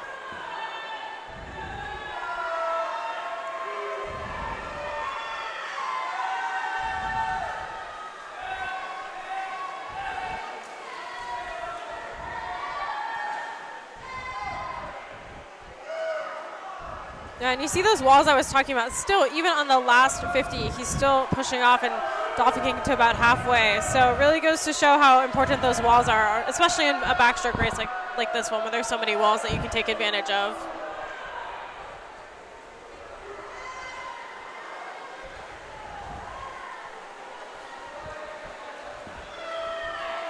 And Lundgren, big kick to finish off the swim to come in first, well ahead of second and third, Edwin Leon Gilman and Jack Madden. And following him, Brian Uribe, Riley Pasiguran, and Luke Abramson. Yeah, it looks like Leon Gilman had a nice, good back half there. It looks like he was a little bit behind at the beginning, but he really motored those last 250s to get up there and snag second from lanes 5 and 6. You know, that 1 lane gap between Leon Gilman and Lundgren made it kind of hard to see that he was actually keeping pace pretty nicely there. Yeah, especially when you're across the pool, it's really often easy to get fixated on who's around you, but you really don't notice sometimes like the people who will cross the pool who are neck and neck with you. So, especially in backstroke when you can't see. So, it just goes to show how close some of these races between the jumbos have actually been. Now going to a stroke where you can see your competitors, we have the women's 200-yard breaststroke. For Brandeis in lanes 2 and 6, we have Darcy Anselmi and Audrey Teo. For the jumbos in lanes 3, 4, and 6, Marissa Chow, Avery Newcomer, and Sydney Stas. Yeah, the Turner breaststroke was my favorite event as a swimmer. I have such fond memories of swimming it. The key to a Turner breaststroke is really, again, your timing and keeping it long. You don't want to start spinning your arms. You want to make sure you have a good tempo. And your walls are really important too. Although you get to breathe every stroke and breaststroke, being able to hold your breath is actually really important. So as you see with these turns, they are pushing off almost halfway with these pullouts. So also a critical part of breaststroke, especially in the 200. And now, as you're saying that, I mean, in the first turn and the second turn, Avery Newcomer and Sydney Stas just seem to gain so much separation from Audrey Teo as they touch the wall and go. Yeah, no, definitely. Having good walls is a really big advantage in breaststroke, even if you might be the faster swimmer, especially in a short course setting where walls are so incredibly important. It looks like Newcomer is really putting in those strokes. Her stroke rate is relatively high, but she's very efficient with it, and she's making sure she's slamming those ankles together just to get the best propulsion out of her kick. And she turns in 1:10.89. That's a really solid split, and you really want to try to build this third 50. This is the part where the arms start to get tired, but it's important to just keep your stroke rate consistent, make sure to keep your head down, make sure those hips don't fall.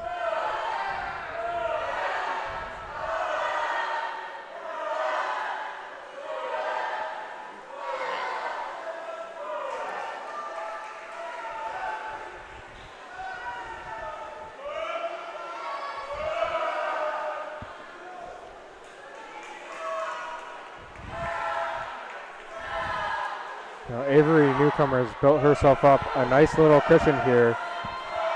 Not too far behind Marissa Chow and Sydney Stas.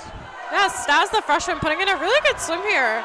She's not too far behind newcomer, and she has that good breaststroke, long stroke. She's actually very efficient. She's low to the water, so she's taking less energy to pull herself up, and I think that's really playing to her advantage here as she challenges Chow for second. And we're looking at a race for second, and it looks like Stas will come away with it. And another Tufts 1, 2, and 3. Yeah, all of them really putting in some good times there. 200 breaststroke can be a grueling event, especially to train for at the beginning of the season. It requires a lot of endurance base. So for them to be putting out those times this early in the season is a really encouraging sign for all of them towards the season. And yeah, you know, these younger swimmers making an impression in the first meet of the season, really important. And so every race matters. Maybe not as much for points, but just for setting the precedent that you want to be more involved in the team. Yeah, especially for building confidence, knowing that you're able to swim relatively well early in the year, be close to those best times, or at least just execute your race plan is also encouraging, and it builds confidence for every swimmer. And here we have the first heat of the men's 200-yard breaststroke, another Tufts-only heat with Evan Wong, Bora Trellis, and Albert Shu. Yeah, we have 2 freshmen in this heat as well. So again, the youth movement coming in strong here. It looks like all 3 of them are pretty evenly matched. The 2 freshmen in lanes 3 and 5, and then Kalish, the senior, in lane 4.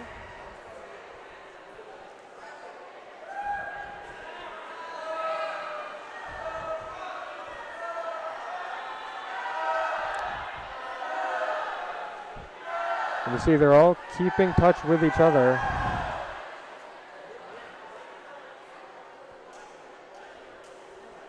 And right as I say that, Charlie seems to be getting a little bit of separation here.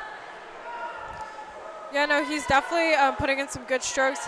He has more of a narrow kick, but that is to his advantage. It does require less energy to move those legs outwards, but he has a really strong narrow kick, so that's really helping him propel himself forward as he starts to distance himself. But as I say that, the freshman in lane 5 is trying to challenge Kalish just a little bit on this third 50.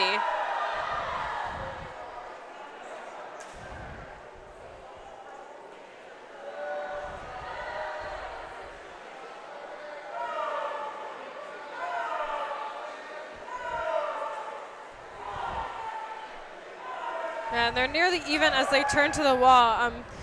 You can see that Albert Ju is really keeping his head down, keeping his form. He's really increased that stroke rate. And Kalish is also doing a good job to ward him off, but this is going to be a tight race coming into the finish as they turn virtually together on that 175 turn. And now Albert Shu, the freshman out of League City, Texas, really giving Charles the run for his money here. It's going to be close, and it looks like Charles just has enough. Yeah, Zhu finishes on a half stroke there. Charles just out-touches him. But a really great race for all 3. All 3 kept it really close. And that just shows that, like, it's really nice to have people who are similar to your speed. It's a good race to have in practice, to be training with your teammates every day and knowing that you can race them and really get some good experience in before an actual race setting. Well, it was a great lead up into the second heat of this event, where we have 2 judges and 3 jumbos.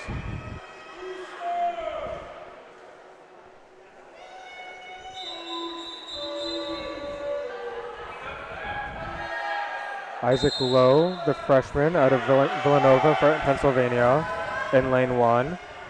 Samuel Bundy, also for Brandeis, in lane 3. Willie Shu for the jumbos in lane 2. Connor Townsend in lane 4, and Jack Nussbaum in lane 5, also for Tufts. Yeah, and expect the Brandeis swimmer in lane 3 to make it interesting, as we've seen before when Brandeis has swimmers to show up to swim. They have been making it interesting, and it looks like, although he is falling a little bit behind in this first 50, the 200 is a long race. It's a strategic race, so we'll see what happens.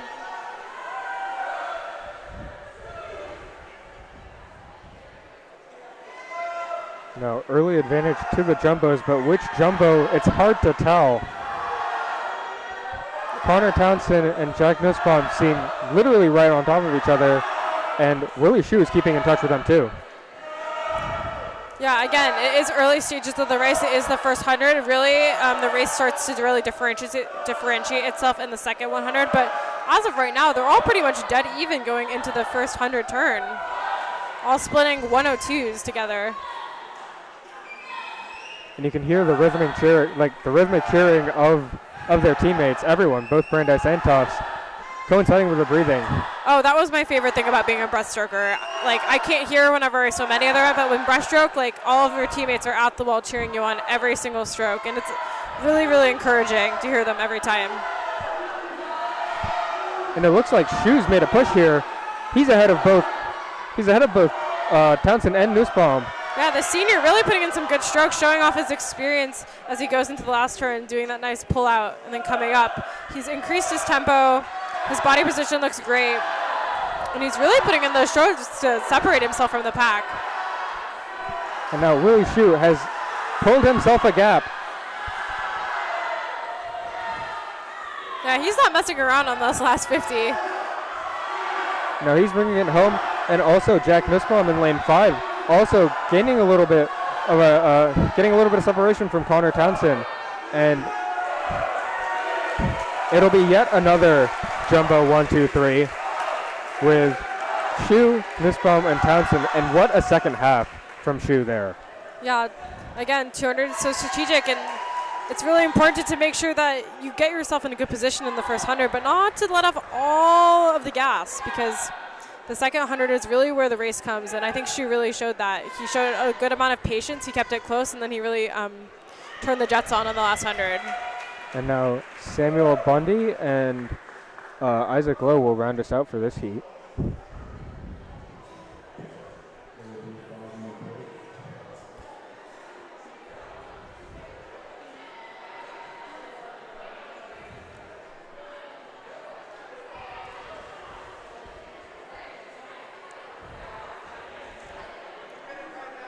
And now a good meet so far. I mean, it looks like the Jumbos have a little bit of an edge when it comes to overall standings, but we've still seen some great races, both between the Jumbos and judges, but also within the Jumbos themselves. Yeah, definitely the Jumbos overall swimming very well. It is their first meet of the season, so it is a good opportunity to try new race strategies, get your feet wet. We're obviously probably not going to see a ton of lifetime personal bests. Most of those will come at the end of the season when they're tapered, like the NESCACs or NCAAs or any other suited up meets. So this is honestly really just to get some good racing experience out there, to see where they are, to try any different changes to their techniques or anything else that they've been experimenting with practice to see how it works in a race setting. So it's a very informative meet. It's also just a good meet to get some team bonding in. So that's also a great opportunity for both teams. Dual meets like this, Tufts doesn't host a ton of meets, so it's a really great opportunity for them to get the support of their teammates and friends and family at home. Absolutely. And we're going to take a short break here. We'll be right back with the women's 500-yard freestyle in just a little bit.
Okay. All right, and we're back here after the short break, and the next event that's coming up is the women's 500 free. Just half the distance of the 1,000, but we'll probably see some of the same swimmers that were in the 1,000 in the 500 as well. Only one heat of this. In lane 3, we have Katie Shelburne. Lane 4, Celine Tunchai. Lane 5, Jenna Wild. We saw her in the 1,000, her and Katie Shelburne. And then lane 6, Sahar Mumtaz, who we saw in the 200. So Celine and Sahar were both in the 200, and then we also have 2 from the 1,000. So the 500 is kind of that little sweet spot for a lot of middle and long distance swimmers. So this will be an interesting race to just see how they all swim differently strategically.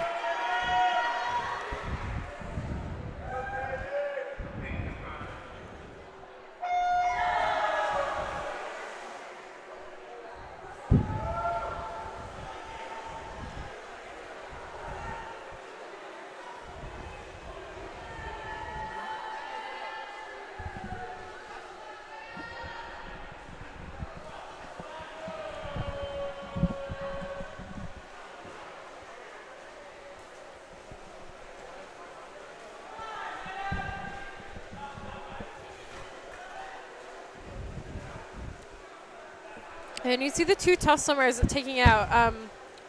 Tunchai, like she did in the 200, is taking it out quite fast in this 500. But let's see if she can hold on this time. Last time, Chloe Gonzalez got her at the last touch in the 200. So let's see if the 500, she has a little bit more luck here and is able to get her hand on the wall first.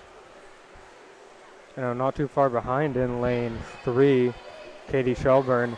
And then pretty much neck and neck here, representing Brandeis, Jenna Wild, and the Jumbo, Sahar Mumtaz. You know, it's a long race here, so don't want to draw too many conclusions early on. Most definitely. The 500, like I said, can change really quickly. Tunchai's out pretty quick, but it's very capable that other people behind her might be able to catch her as we get to the second 250 yards of this race.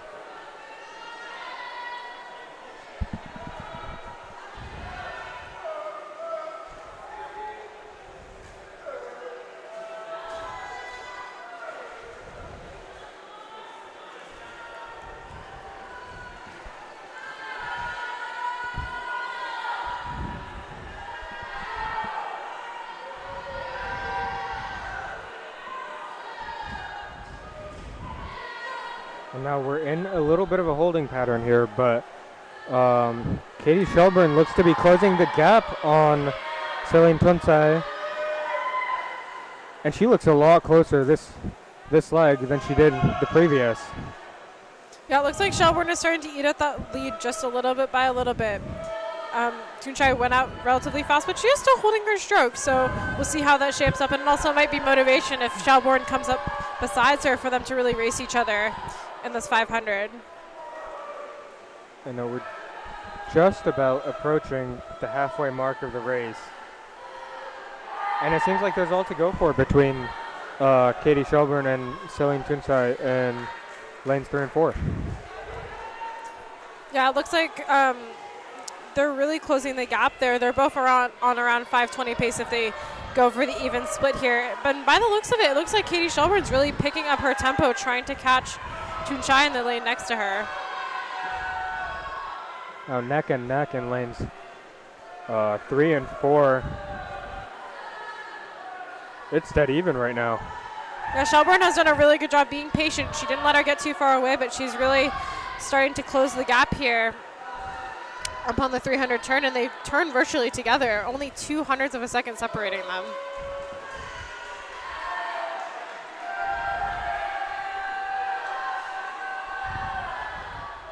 And let's not forget about Mumtaz in lane 6. She's also separated herself from the Brandeis swimmer and also having a good swim out there in lane 6 as well. No, Jenna Wild, having swam a fair few long distance races within the past week. I mean, what a testament just to be able to come out here and complete the race at a decent pace too. Yeah, Must be so tiring. Yeah, no, she definitely swam the 1,000 earlier, so that'll take a lot of gas out of you. And so did Shelburne, and they're both doing a great job getting back in the pool and swimming this 500. And we have a race shaping up between Tunchai and Shelburne. Team Giants come back on Shelburne a little bit, retaking a little bit of a lead, but they only have 100 left, and the last 100 is really the 100 and the 500. You just want to sprint it. It's the last 100 of your race, and all you have in the tank is really what you need to put out there in the last 100. So we see them both starting to put their kick in and increase that tempo. And Team Giants starting to distance herself a little bit. She's really putting that kick in and getting some good tempo out of her stroke. Now, it looked a little bit like she may have come out too strong, but she's proving us wrong right here. I mean, finding that second wind, she has a little bit over 50 left, and the bell must sound like a savior right now. Most certainly, when you see that red square, it's like, thank God, honestly. At least that's how I felt when I swam distance races. But she's really putting in some good strokes here. That 6-beat kick is coming in, and as she turns for home, she's really built herself over a body length lead on Shelburne over the past 75 yards. And now Tensai has just found another gear in the last 100 there. Yeah, and Tuchai actually pretty much even split that race. Both of them are really close to even splitting. They went on in 240 and came back in another 240, and that's pretty impressive, an even split in a distance race. So that also just shows that they have the back half endurance to really maintain their stroke rate, and it's good that it shows that they're able to hold a consistent pace throughout their entire race. No, strong races from everyone involved.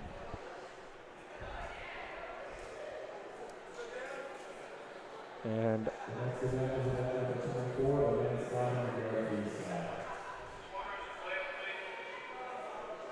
yet another Tufts 1, 2, 3 there. As we move on to the men's 500-yard freestyle, where we have two judges representing here in lanes 3 and 5, Tal Spector and Fisher Kaplan. And for the jumbos in lanes 2, 4, and 6, Rafe Shafi, Daniel Godino, and Louis Dimitriades in lanes 2, 4, and 6.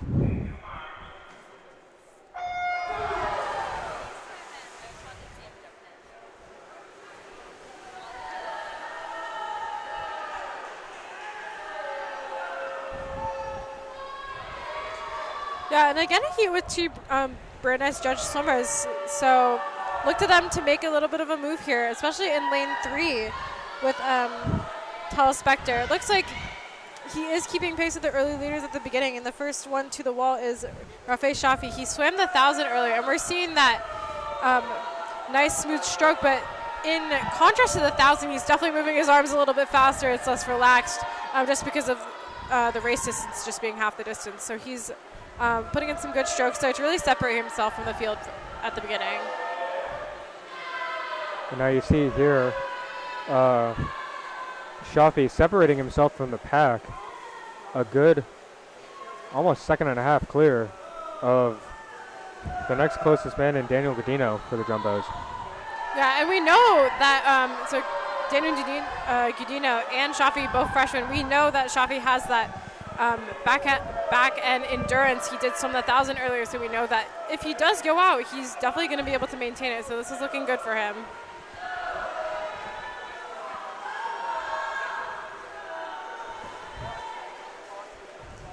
And then Jumbo's running 1, 2, 3 here with Dimitriades in lane 6, also putting in a good swim as well.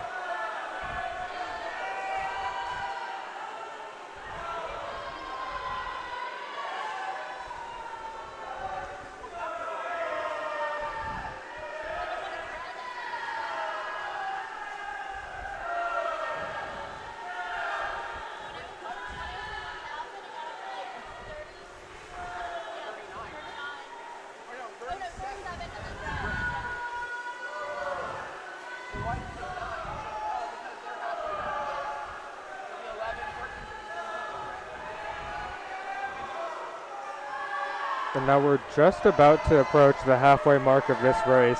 And, I mean, the patterns we saw at the beginnings just seem to continue. Rafe Shafi putting in a shift here. Yeah, he really has a nice stroke. And he is three and a bit seconds clear of Daniel Godino. And it's the jumbo still running 1, 2, 3. Yeah, it seems like he's out splitting all the swimmers behind him by at least a second on each 50, including Daniel Gudino. The two Brandeis swimmers are currently in a race for that 4th position as well behind the leaders. Now, Tal Spector seems to have the edge right now, but Fisher Kaplan looks like he's catching a little bit. I swear I saw him just a little bit further behind a couple laps ago, and they're touching the wall almost at the identical time. Yeah, I like the way his stroke is looking. It's less bouncy. When you're bouncing, it tends to imply that you're a little bit tired and you're loping your stroke, but Fisher Kaplan is really keeping that stroke long, trying to use some strong strokes to catch his teammate.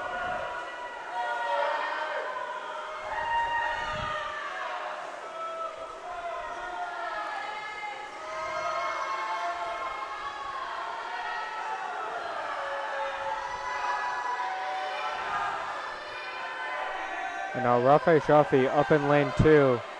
It seems like with every 50 that goes by, he's just extending that lead.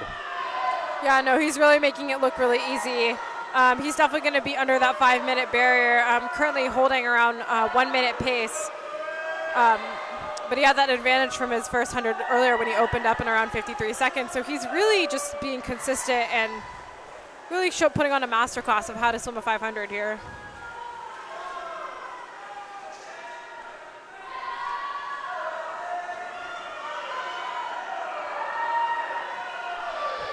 And now we're about to hear the bell ring for Rafe Shafi as he starts his final 50 of this race. Daniel Godino not too far behind him, and behind them, Fisher Kaplan looks to have an edge on Tal Spector, the two judges. Yeah, the two Brandeis judges are having a really good race there between them. It's nice, again, as I said previously, to have a teammate or another swimmer near you that you can physically see to pace off of and to feel like you're racing. It's hard to race on your own, so it's good that they have each other to race for that 4th spot. And now, not one, but 2 jumbos finish under the 5-minute mark here in the men's 500 freestyle. Yeah, 4:51.15. It looks like he did go out and then hold a nice steady 1-minute pace and then ended up at that 4:51.15 time. And that's a really good starting point for him considering how good his 1,000 was. So that's promising to show that he has the more middle distance range as well as the more 1,000-mile range as well. And a freshman, I mean, coming out, making a strong impact. He had a strong 1,000 free earlier this afternoon. Yeah, and again, showing it here in the 500. Yeah, he's a dual event winner, so racking up 9 points both times, so 18 points alone for the freshman, showing how much he's contributing in this meet.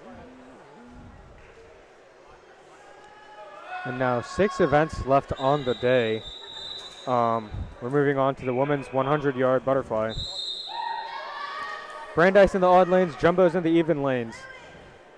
Darcy on Selmy in lane 1, Anastasia Biku in lane 3, Eva Parson in lane 5, Esme Blackstock in 2, and Elena Harrison in lane 4, and Mia Solomon in lane 6. And now as we're winding down this meet, we're looking at some exciting stuff here. Yeah, no, definitely. I would honestly say look out for the 2 jumbo freshmen in this heat. Definitely Elena Harrison and Mia Solomon have put in both some really excellent swims, and we see them separating themselves.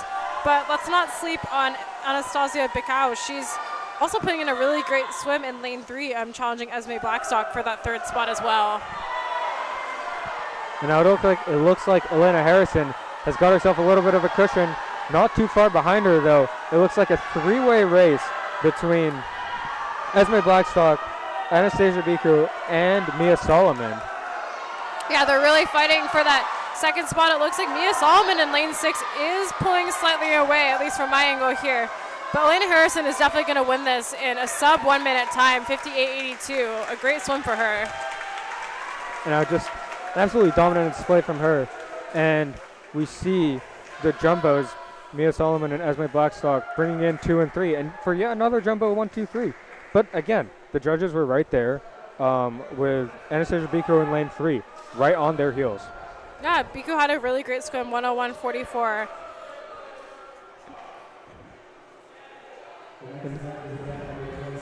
Now we'll move on to the first heat of the men's 100-yard butterfly.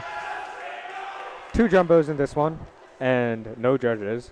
Lane 3, Luke Kruska, and lane 4, Jack Moore. A little bit of rhyming there.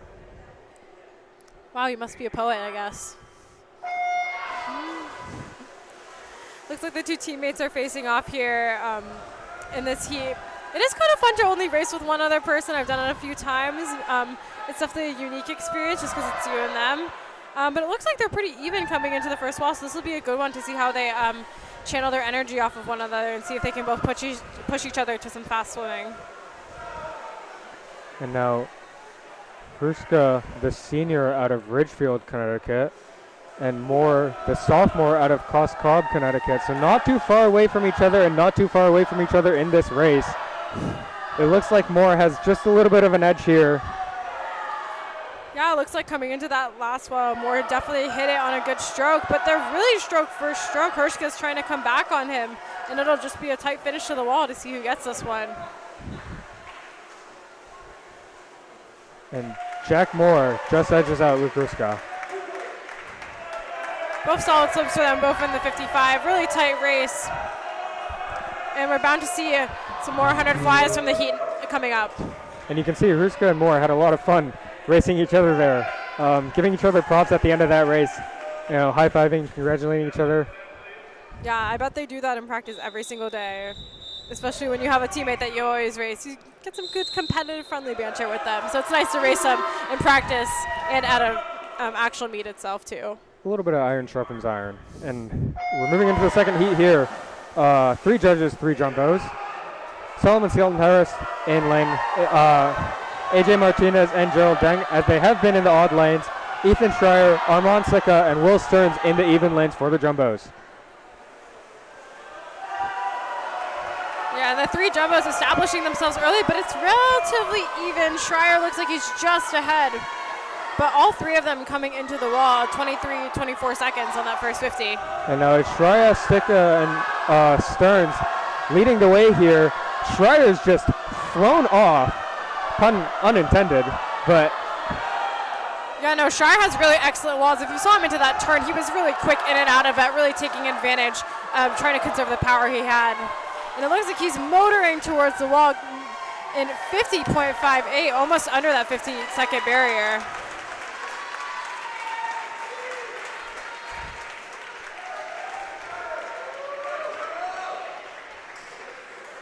Now, Gerald Deng finishing in 4th, right behind Will Stearns. But again, what a swim from Ethan Schreier. I mean, he just took off there. Most certainly. He's showing why he's such a valuable member. He was part of their NCAA team last year, and he's really showing why. He's a great sprint freestyle, a great sprint butterflyer, and that really shows that 50-point 100 fly he just swam. And now for this afternoon, we have 2 more events each. The 200-yard men's and women's IM, followed by probably what might be the loudest event of this meet. The 200-yard freestyle relays for the women's and men's team coming right up after the short break.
Hello and welcome back to Hamilton Pool here in Medford, Massachusetts, where we are getting ready for the last 4 events of this afternoon.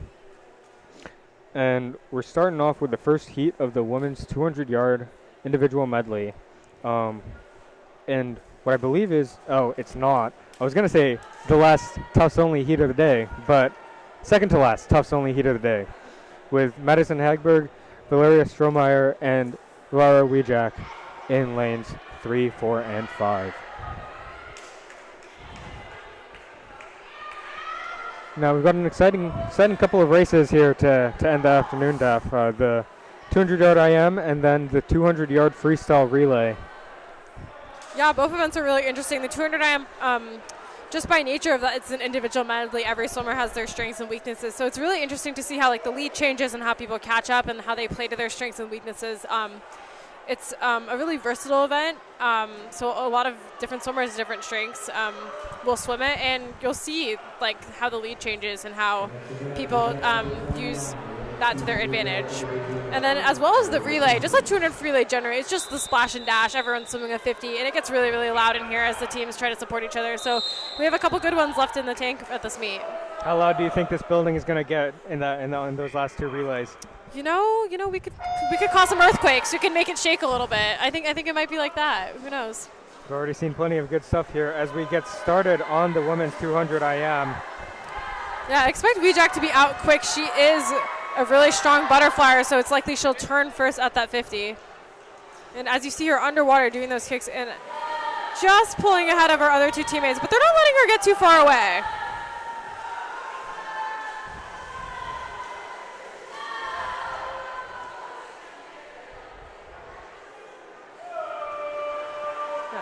As they go into the backstroke leg now, the 200 is really just about sprinting every single 50 because it's a different stroke of each. There isn't really too much of a strategic way to do each 50, but it looks like Laura's putting in some good strokes there in the backstroke leg. Yeah, Wijak creating a little bit of separation for herself. Yeah, but look at Hagberg. She is putting in those strokes after being last in the free. She has a really long stroke, and it seems to be helping her out there. As they all go into the crossover turn, going from backstroke to breaststroke, and go into that breaststroke leg. Hagberg listed primarily as a backstroker on the roster, making up some good ground there on Wijak. Yeah, most definitely. And into the breaststroke. Breaststroke's a really critical leg. That's where a lot of race changes happen. Often if you're a really good backstroker, sometimes you struggle with breaststroke. It isn't always the case, but often happens to be. But it looks like all 3 of them are really moving in this breaststroke, putting in some good strokes. Now, fairly close race so far as we're approaching the last 50, the fastest 50. And Wijak's lead seems to be shrinking just a little bit. Yeah, Strohmeyer put in some really good strokes there. She made up quite a bit of ground. She was last going into the breaststroke leg and came out going first. And now it's really just a sprint to the finish here. Now neck and neck here. It's hard to tell who's in front. It looks like Strohmeyer just has the edge. Wijak is right there with her. Yeah, Strohmeyer, she swam that 200 butterfly earlier, so she has the endurance. And look at her go. She's starting to pull separation, but Hagberg isn't letting her get away, so be close to the wall. Between Strohmeyer and Hagberg and Wijak. Steal, huh? Looks like the board didn't update, so we'll wait to see who actually won that. But from just the naked eye, it did look like Strohmeyer. It looked like Strohmeyer came in first. The board says Wijak, but we'll... Yeah, it looks like the board is stuck on their 100 splits. But, technical difficulties, we can't escape them. They happen, but we'll cope. We'll eye test it. So, now coming out of that break there, the scores right now are Tufts for the men's. Tufts 221 and 18 for Brandeis, and for the women's, it's not too much different. Tufts 203 and Brandeis with 38. And so it's just been a dominant display, and we've seen so many jumbo 1-2-3s as they'll go for another right here in the second heat of the women's 200-yard IM. In the odd lanes, Sophia Stewart, Becca Kaplan, and Audrey Teo for the judges. Emma Claus, Sydney Stas, and Sierra McCarty in the even lanes for the jumbos. And now you want to keep your eyes on lanes 2, 3, and 4 Emma Claus, Becca Kaplan, and Sydney Stas have been swimming really strongly today. Yes, indeed, all three of them. You can see Klaus getting off to a nice lead in lane 2, but McCarty keeping it close in lane 6. She did swim the 400 IM at 2023 NCAA, so expected to be putting in a good race out there in lane 6. She might be in the outside lane, but there's always a good thing called outside smoke in swimming. So, and as if she was listening to me, I mean, Sarah McCarty came out flying there. She's, neck and neck for first alongside Emma Claus. Yeah, we should have expected that. She did swim the 200 fly earlier, so we know that butterfly's her strength, and she is really maintaining that lead in the backstroke leg.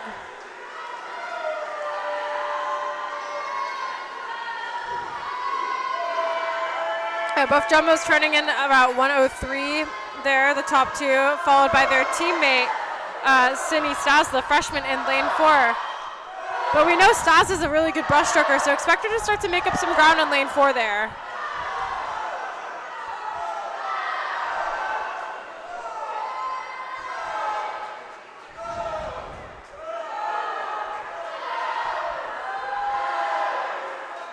Now you can already see it. Stas is making up some ground. Stas is making up some ground, but it looks like Emma Claus bit such a lead in lane 2. I don't think anyone's going to be able to catch her unless something crazy happens on this last 50. But all three jumbos turn for home, followed by the 3 Brandeis judges in lanes 1, 3, and 5 behind them.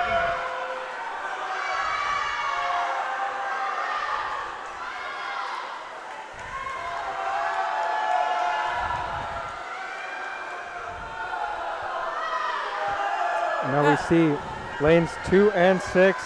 Emma Claus, Sierra McCarty. Claus just edges it out, and you can hear the cheers. Such a close race there. What a like. Yeah, no, definitely. Claus did build that lead in the breaststroke, but Sierra McCarty came back on her. Not surprising because she's a distance swimmer, so we knew that she'd have that in the tank to really try to bring it home. But Claus just out-touched her by a couple hundredths there. And we talked about it just now. We'll talk about it again. Another jumbo 1, 2, and 3. Yeah, they're really showing their depth and speed here in this meet. Really sweeping most of the events. And no discredit at all to the Brandeis judges. I mean, they've come in and they've put in impressive shifts, Everyone's been swimming hard. Everyone's been running the jumbos close. I mean, these have been good races to watch, and that is all thanks to the Brandeis judges coming here and turning up. Indeed, indeed. I definitely agree with you, Ethan.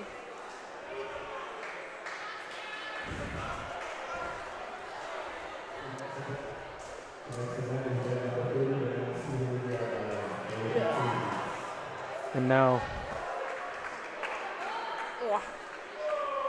I get to say this.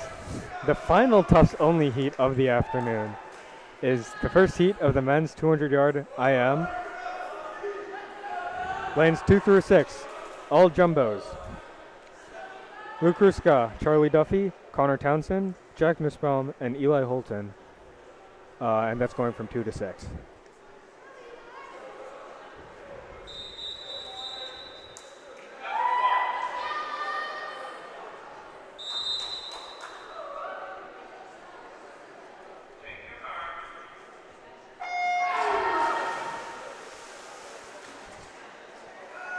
Now, how much fun must it be for them? All 5, all teammates, they see each other in practice every day. Oh, they're probably having a great time with this. It's a really fun opportunity to be able to race your friends. Also because you know how they race. That, I'm going to be out in front of this person, but then they're going to catch me here, and then we're going to really duke it out towards the end. That's how I used to race my friends in practice, especially in a lot of IM events when there was a lot of lead changes. I knew that I'd be dead last on the backstroke, but on the breaststroke, I could always catch my friends. So it's really fun to be able to swim alongside your teammates. And Eli Holton coming out like he has a point to prove to everyone else. Yeah, we knew Holton was going to be strong in the fly leg. He's known for his butterfly, and he's really built himself a good lead. However, we do have the breaststroke to come, and breaststroke is always the game changer in an IM. It looks like running second there is Charlie Duffy, followed by Connor Townsend, and then Jack Nussbaum, and then Luke Hirschka in lane 2. And a little bit of a charge from Charlie Duffy. Yeah, it looks He like looks to have taken the lead, and Eli Holton slipping away a little bit on this leg. Yeah, it looks like he went out pretty hard there, and he's coming back to the field quite a bit there. Duffy is really taking charge of this heat at this point. He's a full body length ahead of the second place Tufts swimmer. And so, coming at the beginning of the last 50, we have Duffy, Townsend, and Nussbaum. Townsend and Nussbaum neck and neck, and it looks like Holton and Hruska flanking them, and they're also pretty close to each other too. Yeah, but no one's really going to catch Duffy though. He really put in some good shots. Duffy's going to come away with it. And under the 2-minute barrier, 1:59.9, the two youngsters, Connor Townsend and Jack Nussbaum, the freshman and sophomore, also putting in really good swims, 2:02s for both of them as well.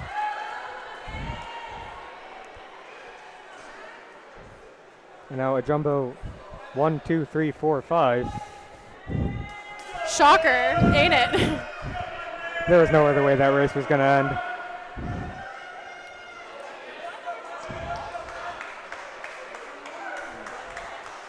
And now we move on to our final heat of the individual events for this afternoon. 3 jumbos, 2 judges. In lanes 3 and 5, Benjamin Lee and Samuel Bundy for the judges. Brian Uribe, Edwin Leon Gilman, and Evan Wang for Tufts in lanes 2, 4, and 6.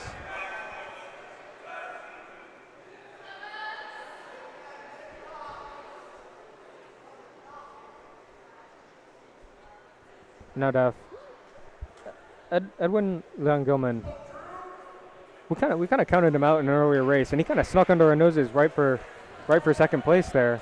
I think I'll definitely have an eye out for him on this one. Yeah, no, definitely. I think we slept on him a little bit, but then he really showed up in that race. So it'll be good to see now that our attention will be on him to see what he can do here in this 200 IM.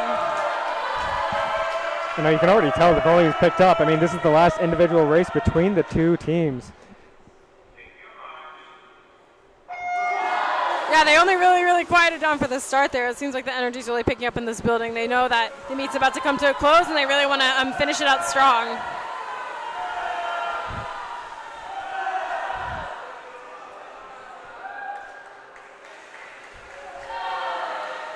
And also, keep your eye on the Brandeis swimmer, Benjamin Lee, in lane 3. He actually looks like he might be leading at this first turn.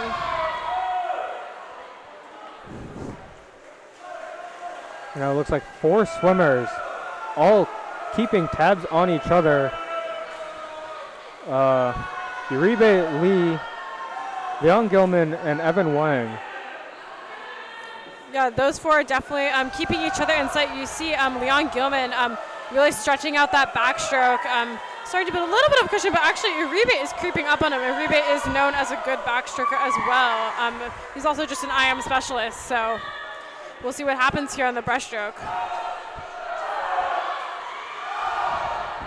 And now for the judges, Lee is still very much in this. Swimming a very strong leg for the first 25 of breaststroke. Yeah, Uribe looks to be turning first, but not by much. It's still quite a close race between the 3 of them. And also in lane 6 as well, Evan Wang is still definitely in the mix. He looks like he actually has a really good breaststroke, and he is starting to take over. And at this point, the last 50, you just want to lay it all out there. Yeah, no, lane 6, he's really almost tied with Uribe. All of them really turn 131, 132, so this will be a good sprint finish to the end. And you hear the jumbos and the Brandeis judges getting really loud in here as they try to push their swimmers to the end. Now we've got a little bit of separation. It looks like it's between 2. It's between Uribe and Lee. Yeah, and you see you hear it picking up. It's really close. It looks like Lee will get it. Lee comes away with it.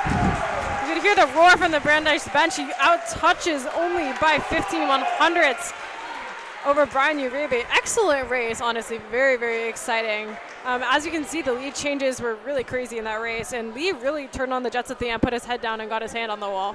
Yeah, and I mean, that was, he kept in touch. He didn't he didn't really lose track of the jumbos that were ahead of him for most of the race. And in that last, it looked like it was the breaststroke that was the turning point, just exploded. Yeah, no, definitely a really exciting race to watch. Honestly, one of my favorites of the meet so far. Well, looks like we're going to have two absolute barn burners for the last two races of the afternoon. We got the 200-yard freestyle relay for both the women and the men. And now, in lane 1, we'll have Brandeis's Becca Kaplan, Eva Tully-Giles, Sophia Stewart, and Darcy Anselmi. For the jumbos in lane 2, Aaliyah Larson, Natalie Lesh, Avery Newcomer, and Sierra McCarty. Brandeis in lane 3, Monica Izuka, Maya Halbrick, Anastasia Biko, and Chloe Gonzalez, who has been outstanding today, winning a race earlier today and also just being competitive in every single thing that she's been in. For the jumbos in lane 4, Alexia Laceda Palco, Catherine Skelly, Celine Tonsai, and Jillian Cudney, a really young relay there with the senior Cudney, the Tufts University record holder for the 50 free, anchoring that relay. Brandeis in lane 5, Lexi Kaufman, Eva Parson, Audrey Teo, Jenna Wild. And for the jumbos in lane 6, Chesney Chung, Madeline Dunn, Sahar Mumtaz, and Marissa Chow. Now it looks like it's going to be a good race here. Definitely lane 4 with Cudney as the anchor. And then also the freshmen and sophomores as well. It might be a young relay, but they're all very, very talented. So keep an eye on lane 4 as well on lane 3 with Chloe Gonzalez as their anchor as well.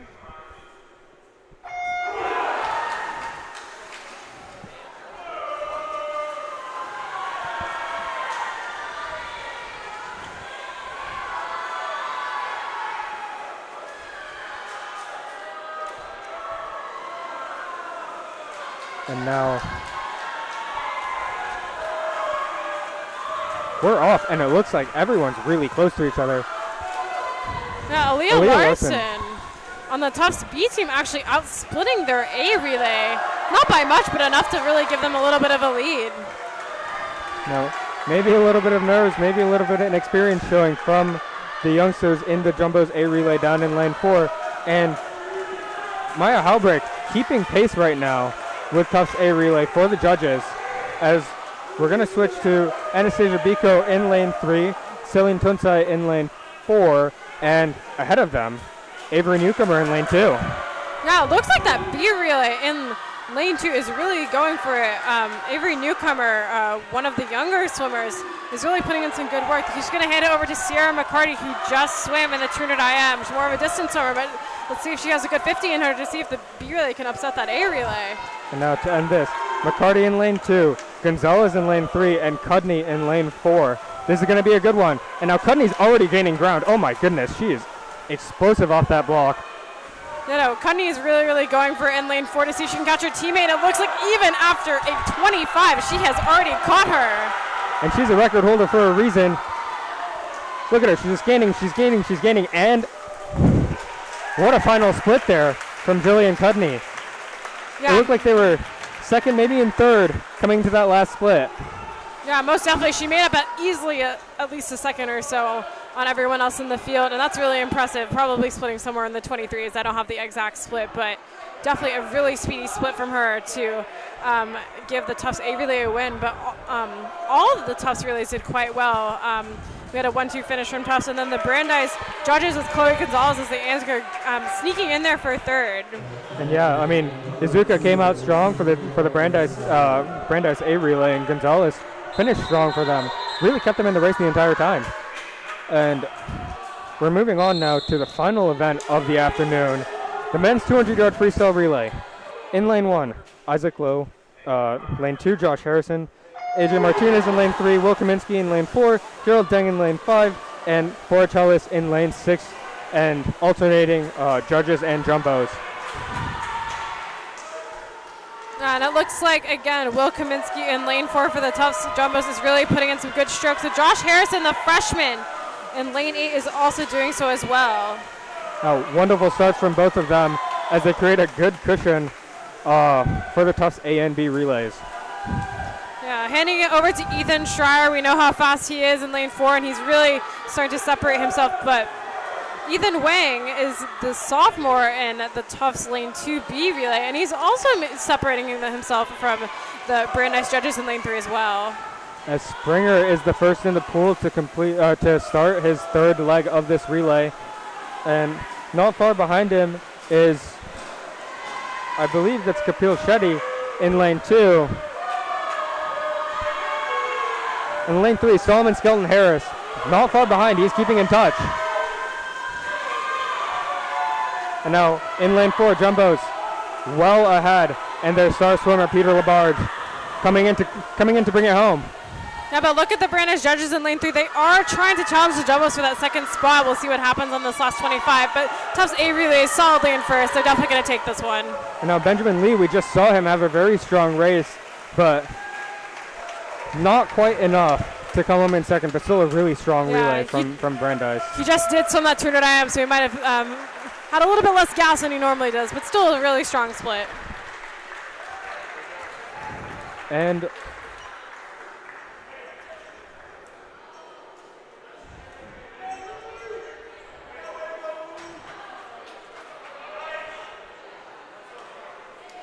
that, I believe, will do it for this afternoon. Very exciting afternoon of swimming, the first meet of the season. Yeah, no, definitely. They put in some good races there. It looks like they have a solid foundation that they're working on.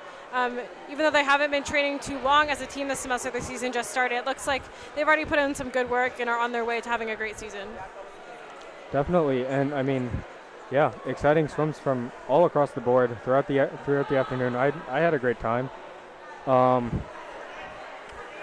We're going to go for a short break, and then we'll be back with an interview with one Elise Fong from the Jumbos. Stick around for that. Thank you props. so much. First time on the mic for DAF. Thank you for being on. It was a great time, and yeah, we'll see you shortly for an interview. Thank you.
Hello.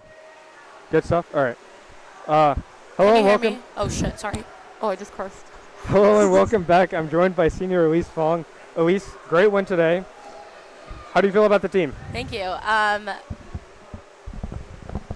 The team, the energy, most importantly, was there today, which I think is most important. You know, in swimming, it was our first dual meet of the season. We're in the middle of some hard training, so it's hard to say how this is going to translate to the end. None of these races kind of determine how everyone's season's going to go, but we had some really fast swims, which is awesome. And most importantly, the energy and effort is there, and I think that's what's going to translate to some really fast swims in our championship meet in a couple weeks. Definitely. I mean, it was good. It was good having you here, and thank you to our crew, Stephanie, Justin, and Charlotte, along with Beth, who was here earlier and left. This has been JumboCast, and stay home safely.